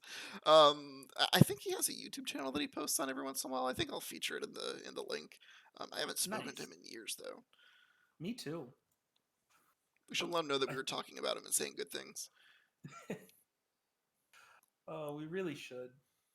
I Um, think the last time I saw him, Brawl was still the newest Smash game. oof, yeah, like the Wii was a console that people bought and played on. Yeah. Holy shit, we're old. It's moving too fast, man. So, I guess other stories while we're at it, because I know you haven't personally played a barbarian, have you? Nope. Oh, dude, if we ever plan a campaign together, we both need to play barbarians. Double Barbarian sounds awful for the DM. Sounds amazing for everybody else involved, though. Oh, yeah. Absolutely fantastic for me and you. Maybe not the other players, even. Yeah, I mean that would be a pretty interesting challenge as a DM on how you start to balance those encounters, right? Mm-hmm. Because now you have two HP sponges that are just gonna soak up all of that good melee goodness. Um, That sounds awful. I want to do it. it sounds fun to be honest. And even though I play a lot of like Gish characters who do that, Mhm. Flink says banning all barbarians from future games now. All right, well, I mean, I guess that's on you, man. Your loss. Oh Um, man, wait till we do the rest of these deep dives. You're not going to want players ever in any campaign. well, he's just gonna play non 5e systems. Um, Then we'll move to other systems. yeah, right. We'll do after we do 5e, we'll move into sagas, right? Um, for like the whole three people that still know about that game. We'll move into homebrews. Come on, Vane City. Oh boy. Um, maybe one day. Um, maybe we'll make it a point tier, right? Like 1,000,000 points, and we'll do a whole episode on homebrew systems. Uh, that Um, sounds awful. Let's do it. I'll let it happen mid episode too, right? Um, so like in the middle, someone just redeems it. It's like, all right, we're switching gears. We're talking homebrew now, boys. Um, Flink says no, don't. Um, Yamete. Um, so so I did also want to share. I think I've talked a little bit about it before, but I did also play a barbarian, Path of the Totem barbarian, Mm-hmm. um, a while ago, maybe 4 or 5 years ago now. It was a goblin named Zazie the Beast. Um, and I know I've spoken a little bit about him, but he was a joy to play. Just, you know, Because even though I normally play like Gishes or like spellcasters, it's a really nice feeling to be able to just not worry about that kind of stuff. Like, you don't need to really think about what's happening between turns. You don't need to plan your turn really all that much. You have like two moves, and it's what you do. It's like the difference between playing chess and checkers. Like, Oh, yeah. um, Yeah. there's no lateral thinking. It's just I move my piece and I attack my enemy. But that barbarian was really fun to play. Because and I know I'd mentioned it before, because even though I was terrible at social situations, I found myself in charge of most social conversations, because even though I had the lowest charisma in the party, I had the highest personal charisma. Um, and most experience with the system. So I found myself talking to a lot of NPCs that, like, honestly, I probably shouldn't have been. Um, negotiating things like payment and like making decisions as to where we should go next. Uh, it was just not good, and negotiating surrenders. Like I'm a goblin barbarian with like a 6 in charisma. I have no business being anywhere near any of that stuff. And yet here you were. Yep, here I was. That was a fun barbarian just because I actually was using 2 weapon combat for that. Mm. Um, no like class features or anything, just like I had 2 light weapons. Um, so Just, I had 2 weapons. Here we go. yeah, I mean, one thing that's kind of funny is kind of we talked a little bit about the frenzied berserker Mm-hmm. path. Rage applies to all of your weapon attacks, regardless whether it's the second weapon or not. Mm-hmm. So in a lot of ways, barbarians actually are okay at doing 2 weapon combat, just because they do get that static +2 to the damage, even though they don't get their stat bonus to it. Yeah, that is really powerful. Um, KGB Bunny said that one of the weapons was really busted. Yes, the hand axe of teleportation. I forget exactly what it was called, but it was real dumb. It was real dumb. And Yeah, easily you made that mentioned this character. to me. Yeah, easily made that character one of my favorite barbarians I've ever played. Well, only barbarian I've ever played, but one of my favorite characters I've ever played, specifically because of that magic item. It made the character so much more interesting to me. Um, because it took what was typically a character who is very, one dimensional, run over here, hit the thing, run over here, hit the thing, Mm-hmm. into now I have movement options. And like not just regular movement options, but like interesting movement options. So I think Good movement options. yeah. So for those of you who didn't know this story, this is basically a hand axe where it had the throwing property as hand axes typically do, and I believe it was as a I want to say it was as a bonus action. I could either have the hand axe teleport back to me, or I could teleport to where the hand axe was. Nuts. Yeah, that second bit was way dumb. And I know for a fact that the DM in question, Bunny, did not think that through, because that wasn't what the weapon did when he put it on the NPC, necessarily. But then he did it during the fight when we fought that NPC. Because I think initially it was just supposed to be a hand axe that could teleport back to him. But during the Mm-hmm. fight, he had the NPC teleport to where the axe was instead. I think just to switch up the encounter a little bit. And the problem is, once I killed the enemy, of course, it was mine now. So yes, it was exactly. You're absolutely right, Shinfitz. It was fourth Hokage style. It was The fourth Hokage's teleportation scrolls on his kunai. it was exactly that. Only it was a hand axe, and I could bury it into people's heads. Um, So could the fourth Hokage. yes, he could. Um, but he wouldn't look so much like a lumberjack when he did it. Um, Bunny said that he planned to allow it to teleport. Well, then clearly he just did not take into account what would happen afterwards, because I had more mobility than basically any other character in that fight, in like any fight going forward. What action did you say it was that you could teleport it? A bonus? A bonus action? So you could like throw it at somebody and then like throw it 30 feet at somebody Hmm. and then teleport to it, and then move even further away from where you were. Yeah, I could. That's insane. Or I could move, dash. Like I could move and then use my action to throw the weapon at like an object, and then Mm-hmm. teleport to where it landed. Or you could drop it and then use it as an escape button. I think I had to attack with it. I think was the restriction. Like I had to like So throw it. throw it at a tree behind you. I did do things like that. Yes.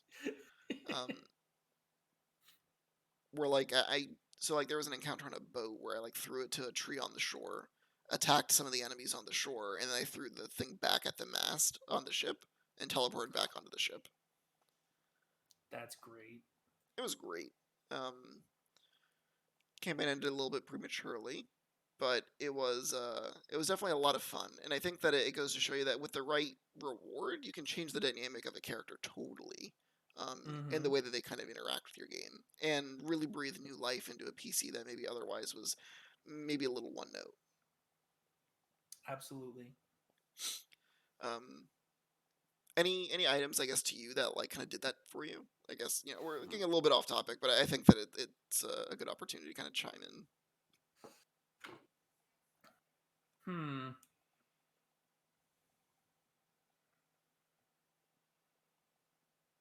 I mean, King Flink gave me an item that gave me similar mobility options in a Star Wars campaign. You were there. Um, it was called the 𝐓𝐚𝐥𝐞𝐞 Sith coin, and it was modeled after the Mantis flip coin from Shaolin Showdown. Solid, solid option. And it gave me like plus 20 to jump or something like that. And if I used the force power surge, it gave me insane bonuses on top of what surge did. It was nuts. And he realized it was nuts eventually, and he took it away from me forever. And I miss it every day. It's like you're going into withdrawal symptoms. I've gotten over that addiction. It's been long enough now, but At the time, at the time it hurt. It hurt to lose that coin. Um, and also the staff that I have in your campaign, actually, just the ability to walk through walls sometimes and teleport away whenever I want. Nobody can match my ability to get away except the planeswalker. yeah, yeah. He's the only one who has the true like GTFO button, right? Yeah, Like if things go real bad, he can get out of there, like for sure, for sure. yeah. But he's the only one. Yeah, and like how many of those could you possibly know, right? Um, so I'm glad to hear that that's definitely the case. And I think that like when you do magic items well, it it goes a really long way towards really making the character special. So I have Matt in chat said, I remember my first time playing. Marvin helped me make a human ranger.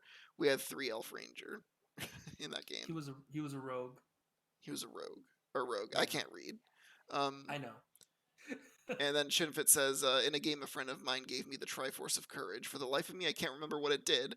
I think I had an easier critical roll. A lot of the bonuses were based on storyline stuff, kind of like the actual Triforce.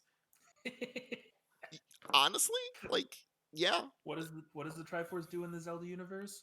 Whatever they needed to do that game. Basically, it feels like Ganon got the best one. No, the King of Red Lions got the best one. When he had the whole Triforce and just decided that he wanted to do what, Thanos? He wanted to Thanos Hyrule? Honestly, Just don't blame him. Resink the whole country under the ocean? Don't blame him. This is way off topic, but I will never forget. Someone was arguing with. This is a while ago, but we were with Fitz, and someone was complaining that the King of Red Lions, was like where did it like store the the depth like trolley thing or whatever, where you could pull something up from the bottom of the ocean, And it's like, where is it storing all this rope or whatever? And I'll never forget that he turned around and he was like, it's a magic boat. Like, what explanation do you want? The boat is a person polymorphed into a boat. What do you want from them? So Matt says he remembers the first magical item he made, an intelligent cloak that helps the used grab items from his backpack. So I guess it would help him, use items. I recently gave you guys an item similar to that, only it wasn't magic. We had to store it in the thing, but yeah, similar concept.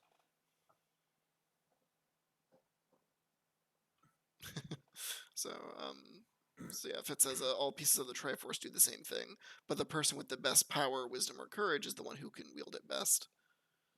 Mm, I don't think that's true. I think he technically worded it as a question, but I like it more as him just making the declaration. So Listen, that question mark is in parentheses. That means I can take it either way. it's fair. Um, so yeah, I think that you can really kind of make a character really memorable by just kind of being mindful on what kind of magic items they have access to. Um, Like Owen's Barbarian, bringing it back around to the actual topic. yeah. So you can do a lot with that. And sometimes the barbarian's just going to be thrilled to have a really cool magic weapon, and that'll be all you need. But other times you can get them to do other stuff too, right? Um, I guess one thing we didn't really talk about is like how well the class blends with some of the other classes and multi-class functions. So, I mean, we touched on it a little bit, but we could maybe spend a little bit more time on it. We could. I have to say that I don't have a whole lot of experience here besides the anecdotes I've given so far. Um, Hey, we get theory but yeah, craft. It's our show. yeah. Pl- Barbarian almost definitely plays well with any dedicated caster. Being able to go up to the front lines and soak up damage Hmm. that isn't getting through to the caster. Big help for any casting class. Um, maybe maybe like rangers who have some melee options but might not have the damage output that they want. Uh, Barbarians can definitely help there. Yeah. Any class that has access to healing gonna be really good too. Mm-hmm. Just to again help kind of really double up on that. The thing is with healing in 5e is that a lot of the times the healing is just not worth the action, right? A lot of times it's just better to spend the turn doing damage than it is to heal because you can usually do more damage than you can heal. Um, Yeah. and that's very much by design, right? Like this isn't a video game where you're trying to like out heal the incoming DPS. Like the healing is used more for like triage, the way I kind of take it, with the sole exception of like maybe the heal spell, which just does 70 hit points in one go. Um, Um, I definitely agree with that. Healing is kind of like an emergency thing. Um, a pick me up. yeah, it's not really how you're trying to continue the fight or end the fight. I should say. Hmm. It's this thing looks like it's going to go down soon, and we just don't want to die to that one stray attack. Yeah. Or maybe you're running the mental calculus and you're like, well, it did like 50 damage with a regular hit. I have like 60 HP left, so maybe I want to heal up just in case I'm like that was a low on their damage roll, and Yeah. the high roll might be enough to put it over. Or you just want to get outside of critical range, also can be Mm-hmm. a big deal. Um, so realistically, any party composition where the barbarian can draw attention to it as the melee combatant is going to be a big deal, for sure. Um, and And they're gonna help a lot for like with like rogues trying to get advantage for flanking, mhm, so they can get their sneak attack damage off. Then you have two heavy hitters right there, yeah, and one of them can try to soak up the damage. yeah, if you play with the flanking rule. Although the way that sneak attack is worded in 5e, which I guess we'll get to when we cover rogues, it does just need a friendly enemy, like a friendly person next to the enemy threatening it. Yeah, Um, so not that was traditional that was flanking. more the part I was actually talking about. But Mm. Right, right, right. Um, so yeah, that's a big game for sure. Um, I would say if you're pairing up with any sort of support class, super helpful in the party. So, if you're playing with a wizard, but the wizard doesn't have a ton of offensive spells, I guess whenever we cover wizard, we can go over it then. But I don't think offensive spells is really the best thing for a wizard to be doing most of the time. I Um, disagree. well, we can debate that at a later day, I guess. Um, but if you're playing with a wizard, you can definitely utilize things like haste, slow, things like that, and that's going to be really helpful for the barbarian as well. Hmm. It allows you to kind of act as a force multiplier in that way. Yeah, Um, action economy. yeah, I know. I think we initially were going to do these alphabetically, but I think maybe because we have differing opinions on wizard, I think we should probably do that one next when we do one of these again. Sure, Um, we can do top of the list, bottom of the list, and then top next at the top, next at the bottom. yeah, switch it up, right? Yeah. Um, Plus has the added benefit of kind of swapping between classes that are quite different and quite similar in some instances.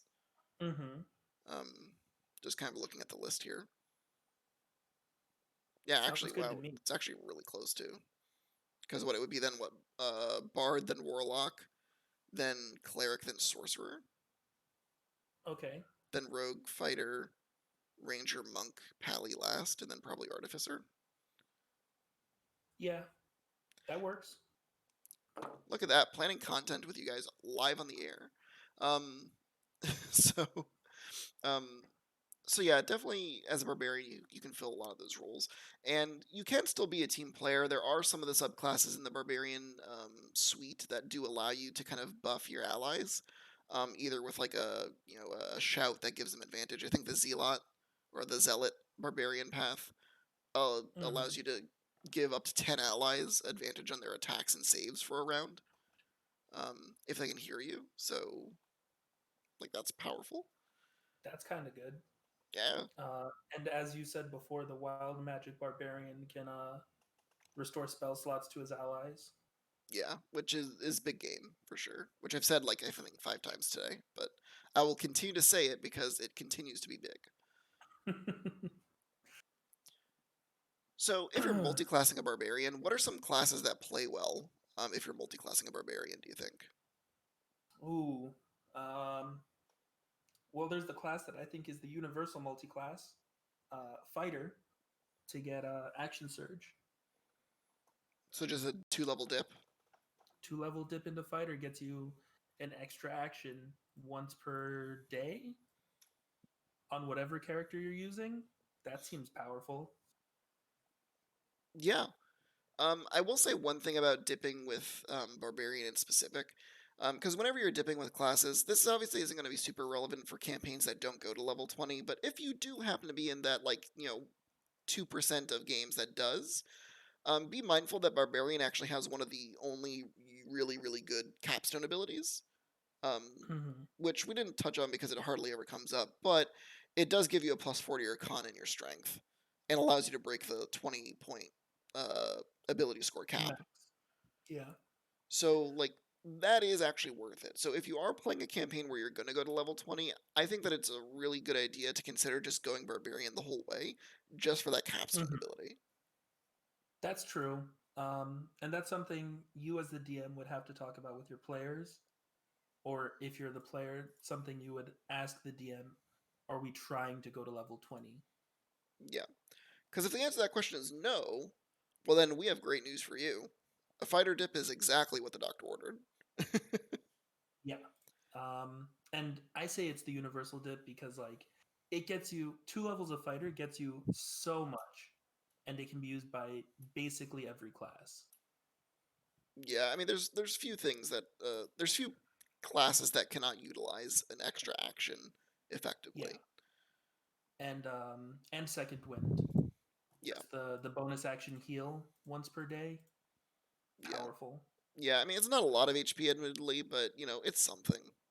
It's like all healing in this edition. Use it to get yourself out of range of dying. Just Yeah, barely out of range. yeah. Um, I think barbarian generally plays pretty well with any class that has the ability to focus on melee. To differing extents. I do think that if you do go fighter, like picking Can you up hear one me of the now? fighter sub, yeah, I can hear you. Chat couldn't hear me. Oh, can chat hear you? Dope. Great. So I think if you do go once per short rest, yeah, for the God, I can't think of the word anymore. The second wind, it's once per short rest. So I think that if you are picking up one of the fighter classes, even going like to some of the subclasses on fighter is even worth it at times. Because again, a lot of those abilities do pair fairly well with the barbarian, just because they're not specifically spells; they're just abilities that you have. Um, Yep. so things like from the battle master class, the maneuvers and such, those are all things that you can still do as a barbarian, even if you're angry about it, Mm-hmm. and can add a really interesting dimension. Um, and yeah, definitely any of the melee classes are generally pretty good. I would say, except for the rogue, generally speaking. Rogue barbarian probably not a great combination most of the time. I mean, if there's somebody else in the party that wants to get up close and personal, a barbarian with sneak attack might be really good. Maybe. I mean, one of the restrictions, of course, is having to use a finesse weapon on the sneak attack. That's fine. Give the barbarian a rapier. Eh, you're making some pretty heavy concessions on both ends, well, for both classes. So I'd say that of all of the classes, in my opinion, I think that is the one that you really shouldn't multi-class barbarian with, because I think that's the one that plays the worst with it. All of the other ones you can make an argument for, even monk. Strength-based monk is not necessarily optimal, but with a barbarian monk, you can definitely do some interesting things. So definitely worth considering.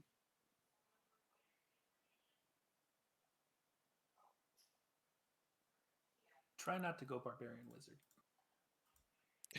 So what's wrong with barbarian wizard in your opinion? Uh, Theoretically, nothing.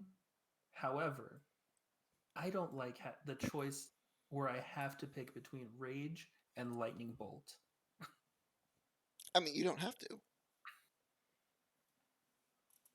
But I do. Think about it this way. So, like, let's say we're hypothetically building a wizard barbarian, right? We'll Uh-huh. say 6th level, so 3 levels in each. Sure.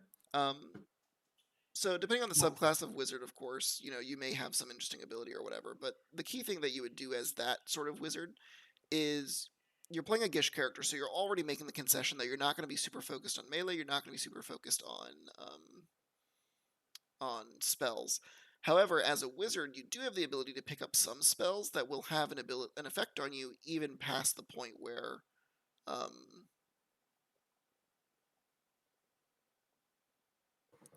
hold on one second. Nick was saying, I can hear Marvin on your side, Owen, but not on his. Was very confused for a while. I was just hearing you talk to yourself. he's late. I have already fixed it. Okay. Um, so there are some wizard spells that you can pick up that will have an effect on you without necessarily having to concentrate on it. So effects like mage armor, long strider, jump spells. All 3 of those are options that you can do to buff yourself that don't necessarily require you to have concentration. Um, the other thing that you can do is you can utilize the ranged spell attacks that you have, or not. You could also use just like support stuff, and then if an enemy does close with you, you can switch gears and then go into melee mode. And then once you're able to kind of remove yourself away from combat again, at that point you can then spend the bonus action to drop your rage and then continue with your spell attacks that round.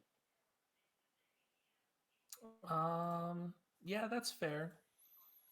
That's super fair. And if you do get another level of Barbarian, or another couple levels in Barbarian, you actually do become a fairly competent melee fighter, even though you do have a much lower hit dice than a Barbarian typically would for your level. Um, Being resistant to damage is still a big deal, so you're going to be a lot more tanky than typical Wizard, of course. And the Mm-hmm. extra movement is a big deal, and being able to, get the unarmored defense, also good. I would say my biggest complaint with that sort of build, you're balancing a lot of different stats because you need a high intelligence, you want a high strength, you want a high constitution, you probably want a high dexterity too. Yeah. Yeah, it's a lot of ability scores to manage. Yeah. So if you roll really well, if you're doing rolled stats generated, then that could be an option for you. Um, and I guess maybe that's the other thing to consider, right? Like, what stats am I trying to balance? As a barbarian, you generally want high strength, high constitution, and high dexterity. So any class Mm. that really leans into that is going to be really helpful. If you're going to try and do any sort of casting class, then you're going to want to try and um, find. You're going to probably have to sacrifice one of those four abilities, because generally speaking, the casting classes don't care about that other stuff. Mm-hmm. So, um, not to say you can't do it. It's just that one of those abilities, either you're not going to hit as hard as you would have otherwise, you're not going to cast as well as you were otherwise, or you may not be as tanky or defensive as you would have been. So, it's a trade off, as with any multi classes.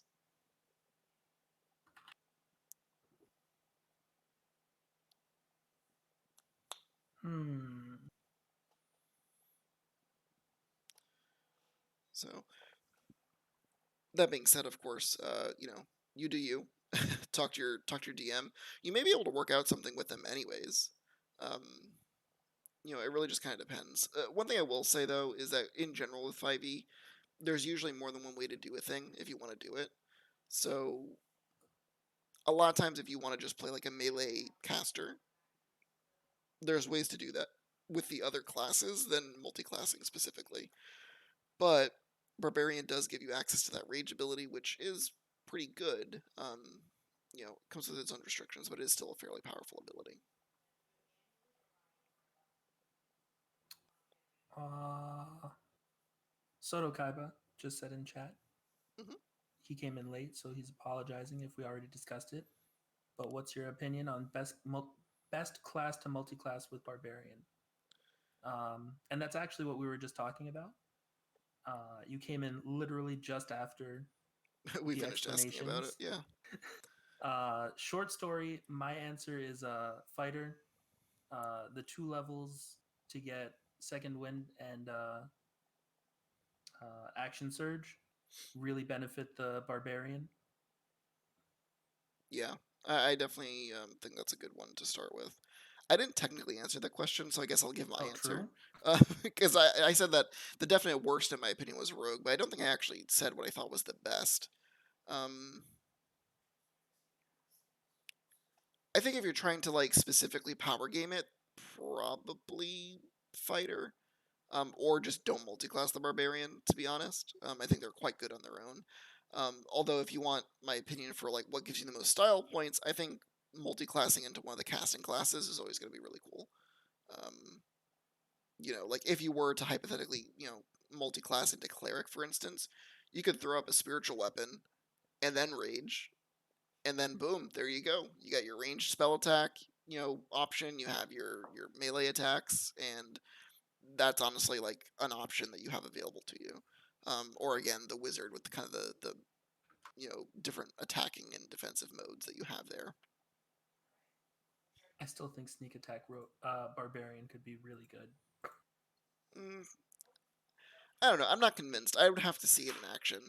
I think because that. like finesse weapons let you choose to use your strength. Oh So yeah, it's like not a requirement for you to use so dexterity. like you're not like missing out on any of your normal damage. I mean, you are because you're still sacrificing. Fitz is asking us for an impromptu class tier list. Sure, I guess we can do that after this. Yeah, after this thought, go ahead. Um, but no, you definitely are sacrificing damage because even though the weapon itself isn't necessarily doing less damage, you're doing less damage because you're using an ineffective weapon, right? Because the rapier is only dealing a d6. That's really low, D8. or d8. Sorry, that's pretty low compared to what the fighter can tip or what the barbarian can typically do, either being 2d6 or a d10 worth of damage. And particularly with the brutal critical ability later on, you really want to try and lean towards that d10 hit damage dice as opposed to a d6 if you can help it, because that's going to give you a higher potential maximum. Um, But if you have a D8 and a D4, bare minimum, compare that to a D12, it's the same maximum with a higher minimum. It's a one higher minimum. Where are you getting the D4 from? Sneak attack. Sneak attacks are D6s. Oh, sneak attack's a D6. Yeah. So it's a higher maximum with this and a higher minimum. Mm, Assuming you're getting the sneak attack. Like this is saying another person is next to the opponent at all times. But yeah, like, or Arcane Trickster and you're using a bonus action. yeah, but the rapier with sneak attack is dealing more damage than a great axe sometimes. Like it's not a bad option. Yeah, it's probably not a bad option. I think you've convinced me of that for sure. And I'm always and this is really why I'm arguing here, because I think Ranger is just the worst class in general in this game. I think it's also, for most classes, the worst multi-class option. I think it depends on the Ranger. I think that's not necessarily a truism that it was prior to like Xanathar's coming out or Tasha's coming out. Maybe not as true, but still pretty true. Yeah. So I guess we can go ahead and do the tier list then. Yeah. Let me pull up a list of the classes here on my end. So let's see here. All right. I do not have a graphic, so maybe I'll make one at some point. So how do you want to do this? Do you want to do this as let me see if there's a tier. Let me see here. Before we start, do we want to take this as a best solo class, best overall, or best secondary class option for multi-classing? Fitz, which one would you prefer? Since this was your idea, sir.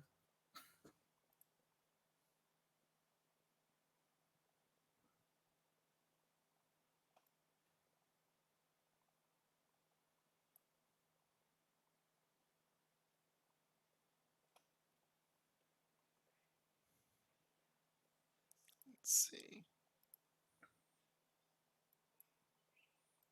I think while he's working on that, I actually could do a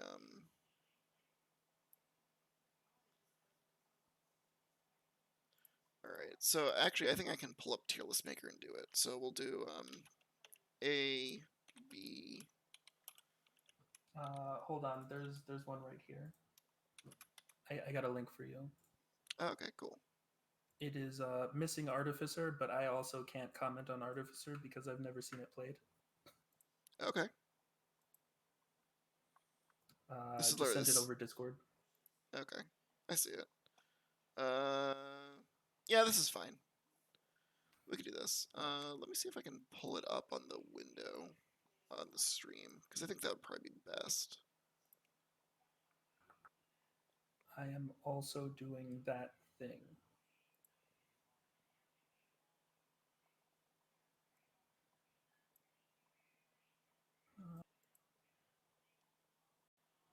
One. Okay.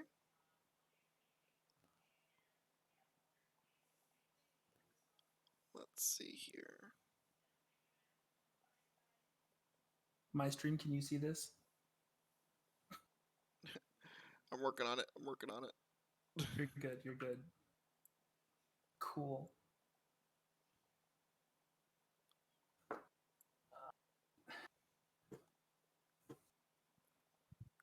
Oh man, this is tough.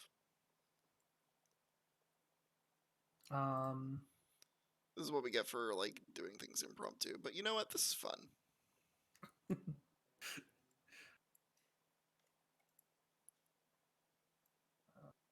me resize this real quick.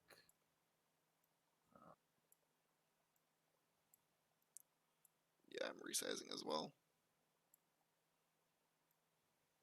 Dope.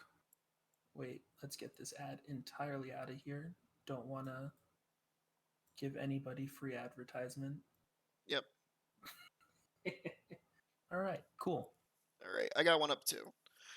Sick. All right, cool. So Impromptu tier list. Let's do this. So I guess we'll start with our topic, right? Barbarian. Uh, where do you rank Barbarian? And I guess Fitz said whatever we fancy. So I think that we should probably do it in the context of solo class, not necessarily like best classes to multi-class. Um, We could do best overall. yeah, best overall I think is probably a good place. Um, Um, so I would say Barbarian is A, maybe S, but definitely A. I would concede to S. So my argument for S class for Barbarian is that pound for pound, they are the tankiest thing that you can put together in the edition, Mm-hmm. or at least one of the tankiest things that you can put together. And I think that's always going to be super critical for a party. I think that damage output wise, they can be outstripped by other classes, but I think that for what it does, I think that's the best that you can get. That's fair. I'll move Barbarian up to S. Cool. All right. Which one do you want to do next? I mean, we might as well go in the order that we're going to be Reviewing them. going into them. All Yeah. right. So, Um, Wizard, Wizard, I give A, straight up A. straight up A. So, why not S? Talk me Uh, down, bud, because I was going to give it S. all right, so there's a reason you could say S, and that reason is versatility of spellcasting. Mhm. But at least one of these classes, one of the other classes, does each of the wizard spellcasting things better than wizard. You want damage output? Warlock. You want versatility? You want the ability to change things up on the fly? Sorcerer. Mm. You want support? Bard. Well, I don't think Sorcerer changes things up on the fly all that well. Uh, Like, the Sorcerer's spell list is way more limited than anything the Wizard can do. They basically only have the damage dealing spells. And I think that Wizards, when done well, are a superior force multiplier than any other class, period. Like, I think that if you're talking about damage output wise, it definitely gets outstripped by a lot of other classes. And versatility wise, I think clerics generally are a little bit better, just for sheer spell list, right? But I think that pound for pound, I think wizards are the best force multiplier that you can play in the game. And when they're played well, that is not focusing on damage dealing, I think that wizards are you can. calling me out? Yeah, man, I'm calling you out. Um, Lightning bolt. a solid spell, but I think that spending a spell slot to just deal the damage the one time, while it can be effective, and I'm not knocking it as a play style certainly, but what I think is that one way that you can play wizards that I think makes it better than just a class is when you play them as a support class that acts as a force multiplier on the field, can change the terrain, can change the way that the battle is fought in such a way that it turns a fight that on its surface maybe looked very difficult into one that is now much more trivial, I guess. Or can of course aid with escape, things like that. So for that reason I think wizards are S class in my opinion. Um, Fitz had 1 red for 3 damage is pretty nice. I mean, See, Fitz knows that's exactly where I'm going with this. like man, I'm a red mage at heart. You don't gotta sell me on a lightning bolt. I'll play 4 as many as I can get. Um, I've paid a lot more than 1 red to deal 3 damage to a thing, right? um, so you don't gotta sell me on that. But I think that when you look at the wizard's general effectiveness, I think that you get a lot more out of the class by being able to shift more into a support role than necessarily as a primary range damage dealer. Because I think primary range damage dealing is better handled by classes that either A, have the spell slots to burn, or B, are able to do so with either their cantrips or their ranged weapons. Um, yeah, that's fair. And I guess bards don't get haste, so Bards can get haste. they can, but they don't. You know, can get is not the same as has. Yeah, it's not a given, right? Um, You do have to be Mm, specifically a lore bard in order to get that kind of access. yeah, Um, you know, I guess. I guess S tier. also I'm too, not like, happy about it. I don't need you to be happy about it. What I need you to do though is just, I mean, obviously, like, it is somewhat DM dependent as well, but like an illusion wizard is indispensable in certain encounters. Yeah, illusions are powerful. Yeah. Illusions are definitely powerful. And I mean, if you want to talk about breaking combat encounters, allow your player to play a high level necromancer just one time. No. So I think that also does kind of put a nod towards the class as well, because there are a few classes in the game that can so royally screw over the DM's combat encounter than a necromancer wizard that's been allowed to resurrect some large number of undead. Yeah, but don't do that. It took me one round to kill a hag with like Stop that. I killed two of them in 2 rounds. Just stop it. So so bards. How do you feel about bards? Uh, Bard definitely is one of my favorite classes in 5e. Mhm. More so than any other system. I think Lore Bard is definitely one of my favorite things to see at a table. Um, I don't know where I put it necessarily. I want to say A, just because low HP, um, and not quite as many options during combat as a wizard. Um, Mhm. but what do you think? I'm a little bit lower on bard. I really do like bards too. I think lore bards are really fun just because they're a real mystery box at the table. You never know what they're gonna do. Um, I think the other subclasses though do need to be examined as far as what they bring to the table, in my opinion.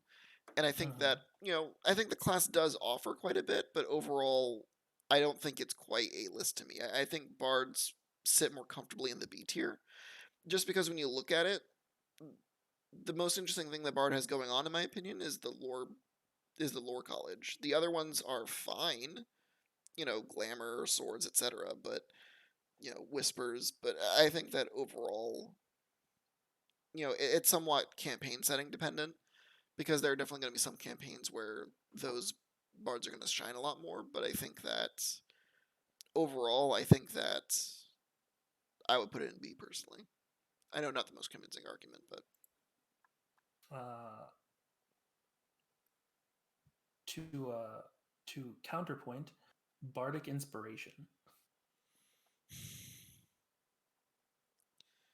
yeah, I mean, bardic inspiration can be really useful, and a lot of the class features, a lot of the class does allow you to kind of throw it to different directions. Either to you know reduce damage coming in or things like that. I don't know. I don't think that it's actually all that good, anyways. Like, because here's my thing, right? Like the normal case use for bardic inspiration is you give it to a player and it gives them like a plus, 3, plus 4, which like sometimes makes the difference between like making a save and not making a save, but it's not going to turn a bad roll into a good roll. It's just going to turn a medium roll into a better roll. And I think that for that reason, I don't think it does what you want it to do at the times where you really needed it to do the thing. But the average roll is the medium roll, and sometimes that 3 points is the big difference. Hmm. Remember, the average roll on a d20 is 10.5. Yeah, I know. I am aware. All right, fine. You talked me up to A.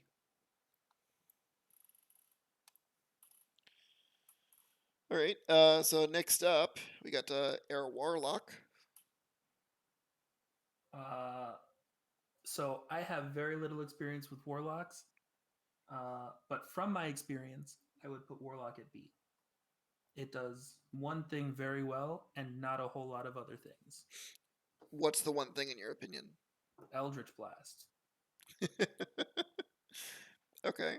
Like, it does have other things, mhm. but Eldritch Blast. I think Eldritch Blast is a really good cantrip. One of the better ones for sure. Arguably the best. Arguably the best. Not because of what the cantrip does on its own, but because of the invocations you can take to boost it. Mm-hmm. So like obviously the damage output is really high for that reason. Yep. I think that warlocks are probably one of the best range damage dealing options you have as far as like long range weapons. Definitely the best magic damage output at range. At range, yeah. I think for me, one of the big limiting things is the limited spell slots. Now, one thing I do really like about the Warlock is that, unlike every other casting class, you get your spell slots back on a short rest, and that's pretty big. Mm-hmm. Um, It's huge. yeah, which means But that that's why they're so limited. yeah. Now, what that means is that Warlock is one of the better spellcasting classes to multiclass into. But this is not a list on how good it is to multiclass. This is a list on overall. So yeah, I think B is probably fine. In my experience DMing for it, I've only DM'd for a Pact of the Blade, and in my experience, the other packs are kind of unexciting. Just because they don't tend to offer you a whole lot. Like I think, in my opinion, one of the things that disappoints me the most is the Pact of the Tome. For the Warlock is probably one of the most disappointing. Like what could be a cool idea that just turns out to not be. I'm gonna be real honest. I know that's one of the ones from the player's handbook. I still don't know what Pact of the Tome is. I didn't care about it at all when I read the book. The short version is it gives you some cantrips from any spell list. Oh boy, that's disappointing. You already have the arguably best cantrip. Yeah, I think it may give you like a first level spell or something, but it's just like I could take Magic Initiate for this. Yeah. Um, so yeah, I think B is probably fine. Cleric. S tier. I'm very biased, but I also say S tier. I don't even want to think about any other tier for this class. I mean, I think that Cleric is just super versatile in every sense of the word. I think that it's a problem. Like, I think that the fact that Clerics just have access to the whole Cleric spell list is honestly a big game balance problem, in my opinion, for the system. And probably my only critique of it in general.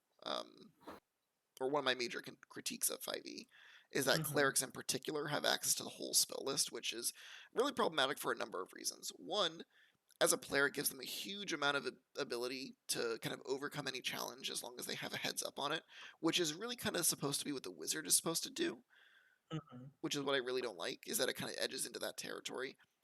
Number two, as a DM, you have to be intimately familiar with the entire spell list of the cleric in order to account for it, which is not very fun. And number three, they're just impossible to let new players play properly. Like, it's so daunting for a new player to be able to say, like, okay, I can prep spells. What should I do? You see this chapter of spells? You can prep any of them up until this number of them. You see this 300 this list of 300 spells. Pick 10 of them. Yeah, or 15 or whatever it is. Today you can do those 10 or 15. Yeah. Other critique, it's not actually like, I mean, it is one of the better classes for healing, certainly. But I think that like, because Fitz is like, wow, cleric is that serious? Bastion said like, yeah, it is. And yeah, Fitz, I'm gonna put it this way. Before 5th edition, cleric was my least favorite class, and in my first 5th edition campaign, I played a cleric, and I have never looked back. My thing is like it's just not really close to being close. Like, I think cleric is like significantly better than a lot of the other casting classes, And when you start to look at like War Cleric, for instance, like it even edges into the territory of what Fighter can do. So Yep. realistically speaking, there's very few roles that you can do in the other classes that cannot be accomplished equal to and or better than what the cleric can do. Yeah. Um, Even back to wizard, clerics can do lightning bolt. Clerics can do lightning bolt. They can do necromancy. Um, it is it's a problem, and like it's not very user friendly, which is one of the reasons I don't like it. But that doesn't mean the class isn't powerful. I think in the hands of a veteran player, clerics are probably one of the most dangerous things to put in the battlefield. Yep. Um, and that goes both ways. Like if you're a player, you don't want to see them using cleric spells either. No, not at all. All right, sorcerer. Um, I have very mixed feelings on sorcerer. Um, on the one hand, I think sorcerer is very fun. Hmm. Um, but like wild magic is too unpredictable. Um, Dragon blood makes you want to go into directions that casting classes generally try to avoid. Hmm. Um, I think the favored soul, I think, is the divine one. That one's broken. I think that one is very powerful. Um, so I don't know where I would put sorcerer. I want to say B, just because I'm so mixed on it. Like I'm very polarized based on subclass. Hmm. Um, but I can see argument for A, and I could also see an argument for C. Yeah, I think that for me, the subclass is a really big deal. I think that solidly there's at least three really good subclasses for the sorcerer, and Divine Soul I think is far and away the best. Because it Oh, takes 100%. because the thing is with sorcerer is one of the biggest problems that I have with the class in general is that the spell list is super limited. And even though you do have a fair number of um, even though you do have a fair number of spell slots, and the sorcerer points do give you quite a lot of customization in that respect, even additional spell slots, which is huge. Um, Mhm. the fact that most of their spells just basically boil down to roll the dice and see how much damage you do is not very good. I kind of made this point for the wizard, but I think that a lot of spells, the best thing that you can be doing with them a lot of the times is doing, support stuff with it. I don't think that spells in general are very good at like prolonged damage dealing encounters. Um, Mhm. because eventually you just run out of stuff to do. Um, so for that reason, I think that sorcerers, were it not for Divine Soul specifically, I would probably put sorcerer in C. However, Divine Soul Sorcerer does have access to the entire cleric spell list as sorcerer spells, which means any Mhm. problem that I had before is suddenly now vaporized because now they have access to the entire cleric spell list um, as potential sorcerer spells, and thus have access to things like bless, cure wounds, basically a lot of the things that make cleric very good. So Mhm. for that reason, I think that cleric is probably, if we had like half categories, I'd probably put it at like B plus. But I think because we're not doing that, I think I still probably would keep it in B. Um, the only other thing I did want to bring up as a just kind of as a course of mentioning is the Shadow Sorcerer are actually really cool too. Um, I Shadow sorcerer is cool. just because they're one of the few classes that could take Darkness, which is technically an advantage neutral spell, and turn it into one that Mhm. just breaks the game open. Um, Yeah. Yeah.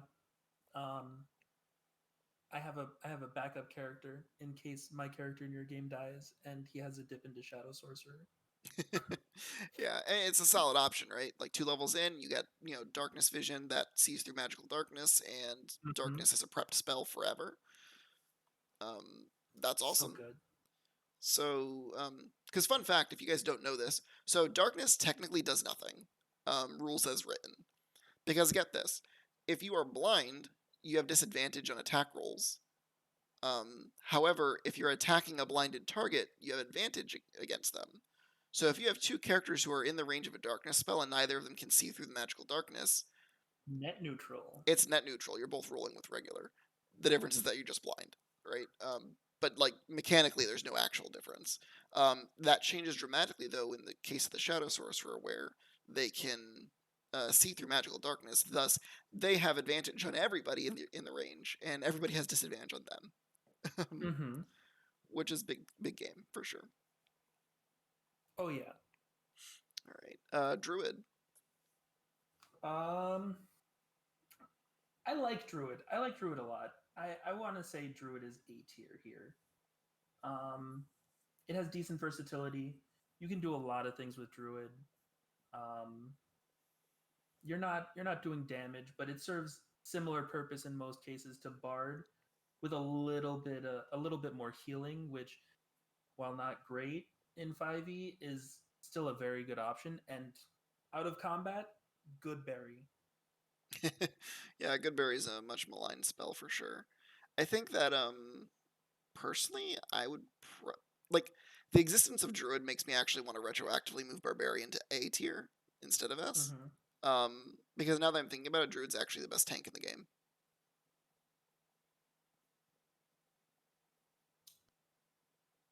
Explain that to our viewers, Owen. So, so Druids have this ability called Wild Shape, which, for those who don't know, it basically allows your character to transform into a wild animal and then attack and fight as that wild animal with the intelligence and attributes of your mind, of your character's mind. So this means that unlike a polymorph spell, you get to retain your consciousness, your ability to kind of think and rationalize and strategize and things like that. The important bit mechanically, though, is that as a druid, when you wild shape, you get that monster's full HP score, and so let's say in the case of like a bear might have like 100 HP or 80 HP or something. When that HP depletes, you return to your druid form at the HP that you were at when you initially wild shaped and only take the spillover damage, not the 80 points that you just soaked up. And druids pretty quickly get multiple uses of wild shape. So by doing that, they actually can effectively double or triple their HP reservoir in a lot of cases, and thus actually soak up quite a bit of damage. Now, I think barbarians are still probably a little bit better in the long term just because of the resistances and such, but because druids have the ability to wild shape into animals that are really good in the terrain that they're in, such as if you're in the ocean, you can polymorph into a whale, an orca, or something, depending on the level of your character. I think that would personally edge it out for me. Uh,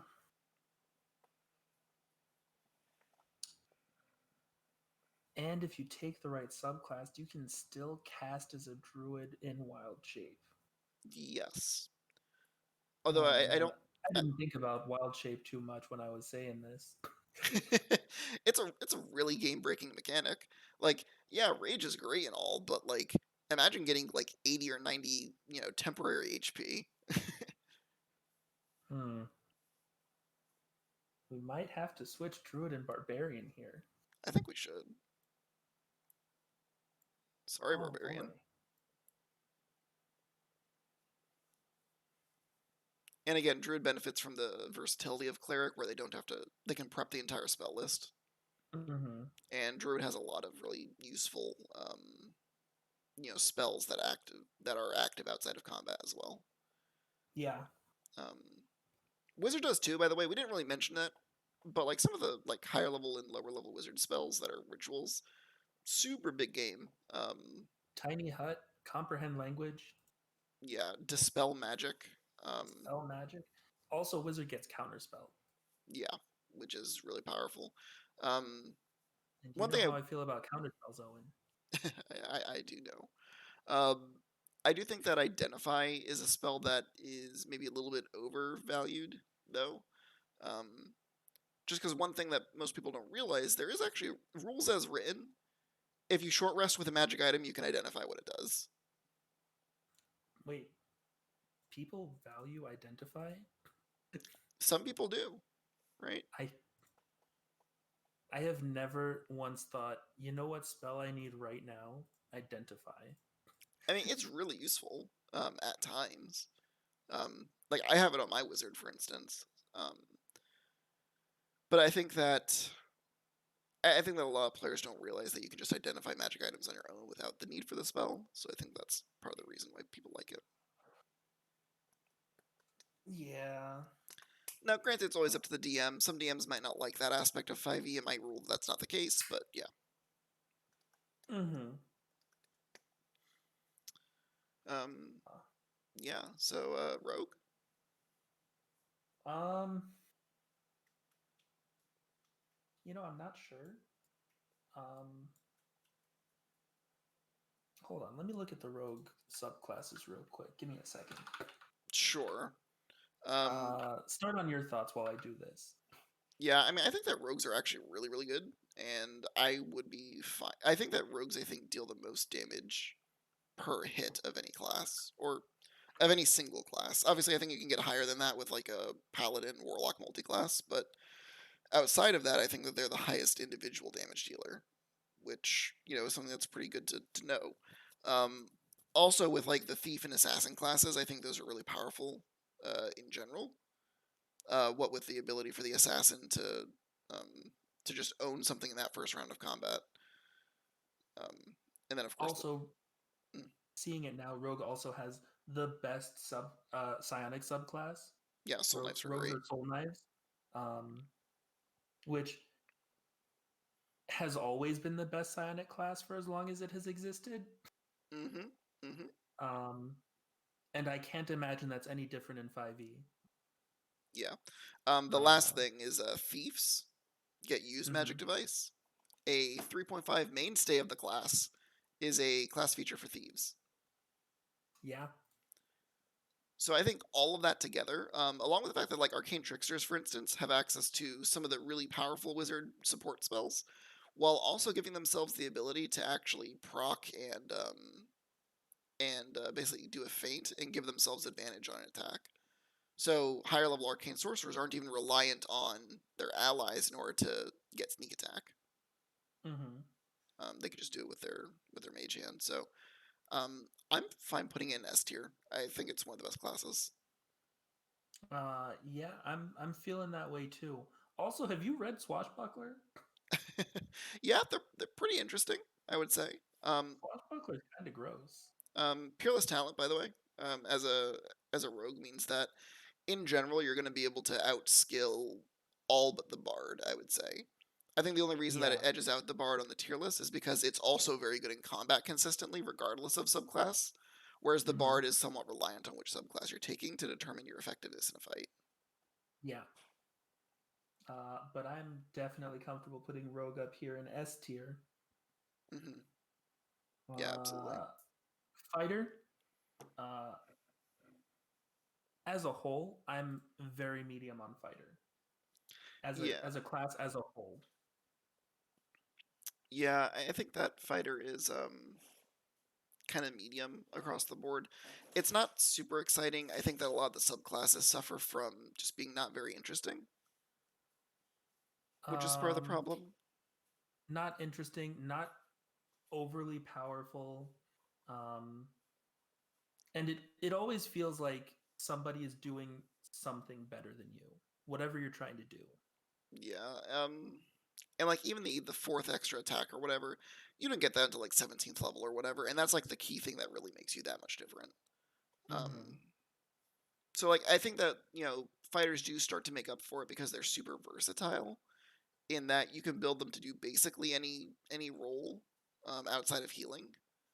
But like you can make them range DPS, you can make them tank, you can make them protector, you can make them melee damage. You can do all those things.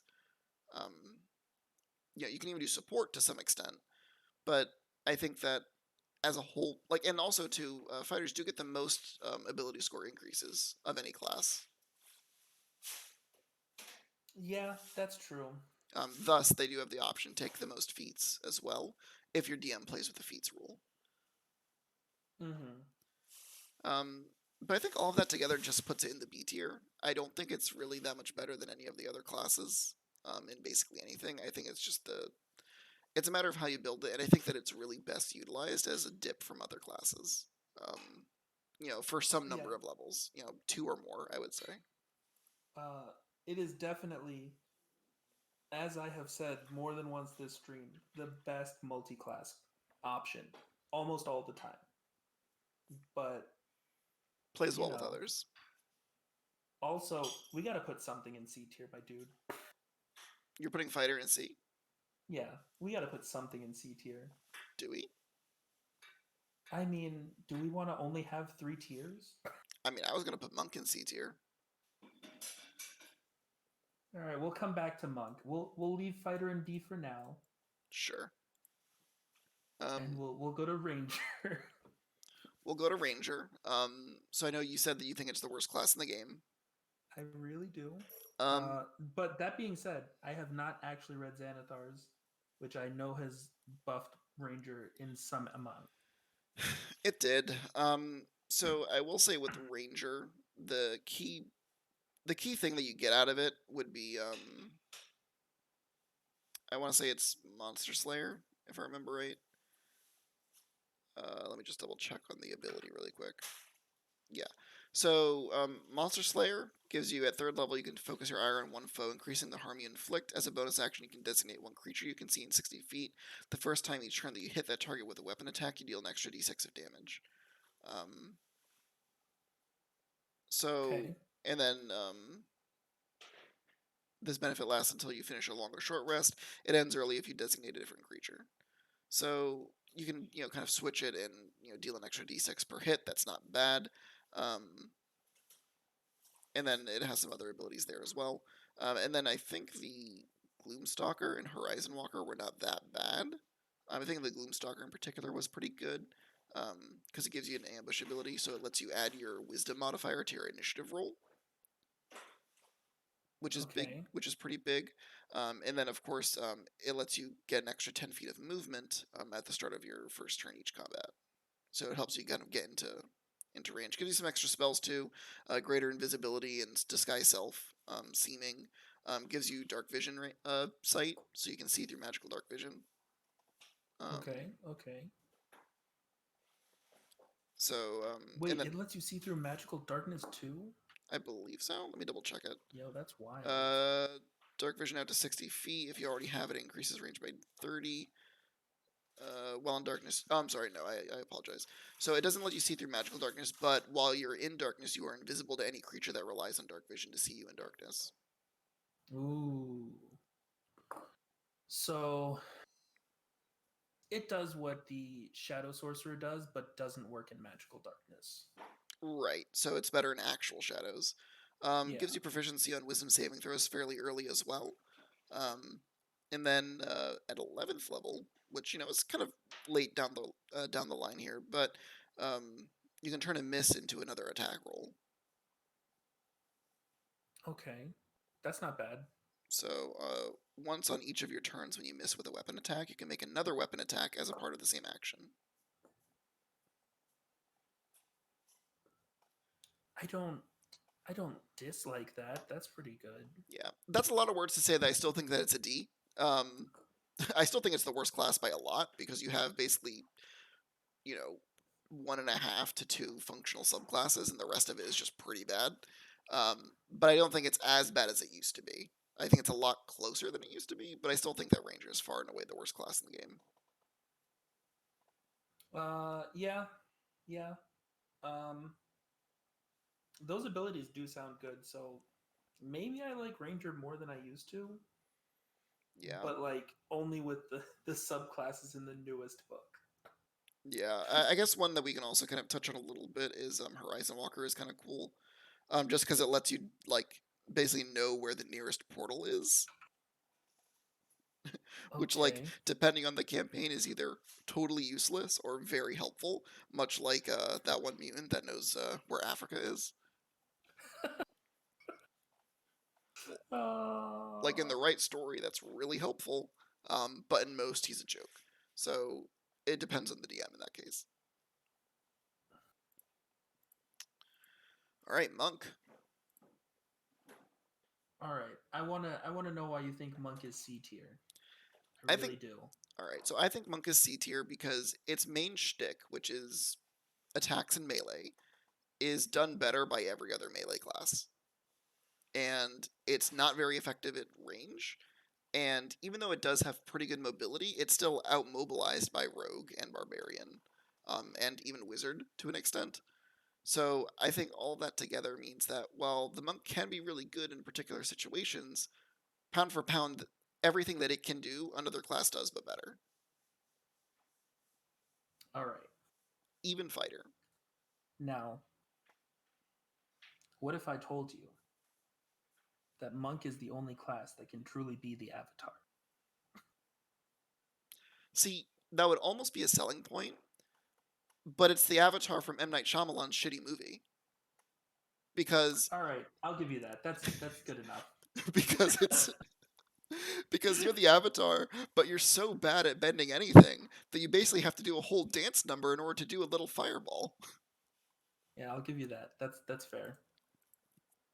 I still think Ranger is worse than you are, but like you're not doing that much better. Like the only thing that keeps Ranger worse than it is the fact that Monk does have the ability to output some significant damage by getting like 4 attack rolls in a turn, which is Yeah. decent. The problem is that, other classes I think out DPS it. Yeah, Um, that's fair. so All um, right, later, Bastion. Thanks for coming, man. yeah, appreciate it, man. So um, so yeah, that's my personal opinion on it. As cool as it is to be Ryu, as cool as it is to be Ong, um, Can we, even if we're talking about that movie, can we not say it like that ever, please? I understand that making fun of the movie is fun, but it physically hurts me to hear his name said like that. Like physically, actually hurts me. yeah, I know this is probably unrelated. A YouTube channel that I follow that talks about writing. Uh huh. He normally does very positive videos, like where he Uh doesn't like huh. shit talk anybody. And he basically uses Avatar: The Last Airbender as a reference for like great writing in every video that he does, like to a point where Because it's it has basically a great meme. writing. Because it's basically a meme at that point. Apparently he had a Patreon tier at like 1,500 patrons or whatever, and he did like a 2.5 hour takedown of the Last Airbender movie that he posted today, which I'm like halfway through. I want to remind everyone that the Last Airbender movie is less than 2.5 hours long. Oh, Link in the doobly doo. Um, but like, okay, this brings me to one of my favorite things about critiquing things. Though you can talk so much more in critique of a thing than the time it spent for you to absorb what it was saying. Like you can critique a 5 hour movie for like a week, and I don't mean like you talk for a week. I mean like the video is actually however many times 27 times 24 hours long. it You can it begs the critique a thing. question: if a movie's bad but it sticks with you, does that mean that it was a bad movie, or does it Uh, mean that it had a bigger impact on you than a medium movie that you forget about in 2 weeks? so I will take a bad movie over a medium movie any day because I will at least remember the bad movie. It doesn't make it a good movie, but at least I remember it. When did we unironically become a movie review channel? You know, It's like strangely relevant. I guess it's we gotta important to go ahead. we gotta start doing this on a day that my roommate doesn't work because he wants to do a movie podcast with me. I mean, maybe we can schedule it out and do an off episode um, about movies and shit. Although one thing I will say, like for DMing purposes, it's really helpful to watch good movies and bad movies. Yeah. Just because it's really good for inspiration. Because you can take a bad movie and do it better in your campaign, or you can at least learn from the mistakes the bad movie made and try not to do them. Um, so they can be really helpful Uh, for inspiration. that same thing also applies to TV shows, Books. comic books, regular books, Hmm. basically any fictional media, and even like historical books, biographies can give you stuff to work with. Hmm. Just absorbing media and taking inspiration from other things can help you be a better DM. Yeah. A book that I'm like part of the way through is Guns, Germs, and Steel. It's a nonfiction Mm-hmm. book. Have you heard of it? Nope. So it's Guns, Germs, and Steel is a book that's largely about kind of the propagation of technology in the world, Okay. and kind of in broad strokes why it is that like the countries in Europe were able to do as well as they did, as quickly as they did, compared to other parts of the world that had civilization for longer, possibly, but maybe did not advance technologically as quickly as they did. Hmm.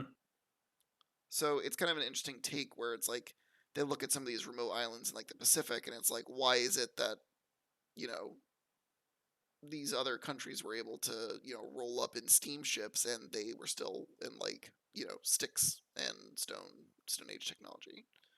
Mm-hmm. um, and it's a really interesting look at kind of how the resources of different regions have a really big impact in the way that that culture ends up developing. um, Mm-hmm. I haven't finished the book, but like the short version is these cultures had access to like easily trainable pack animals, or easily trainable beasts of burden, basically. Sure. Um, so, like, part of the reason that Europe was able to do so well is because they were able to switch to agriculture. And part of the reason they were able to do that and supplement their diet with meat was because of things like pig, sheep, and cattle, which were relatively easy to domesticate versus a fucking ox. Like, you're not going to get a buffalo or a bison to, like, become a herd of cattle for you. It's going to kill you. Um, you can't really do that with zebras in Africa, right? Like horses you can domesticate. Zebras are just pieces of shit that are useless.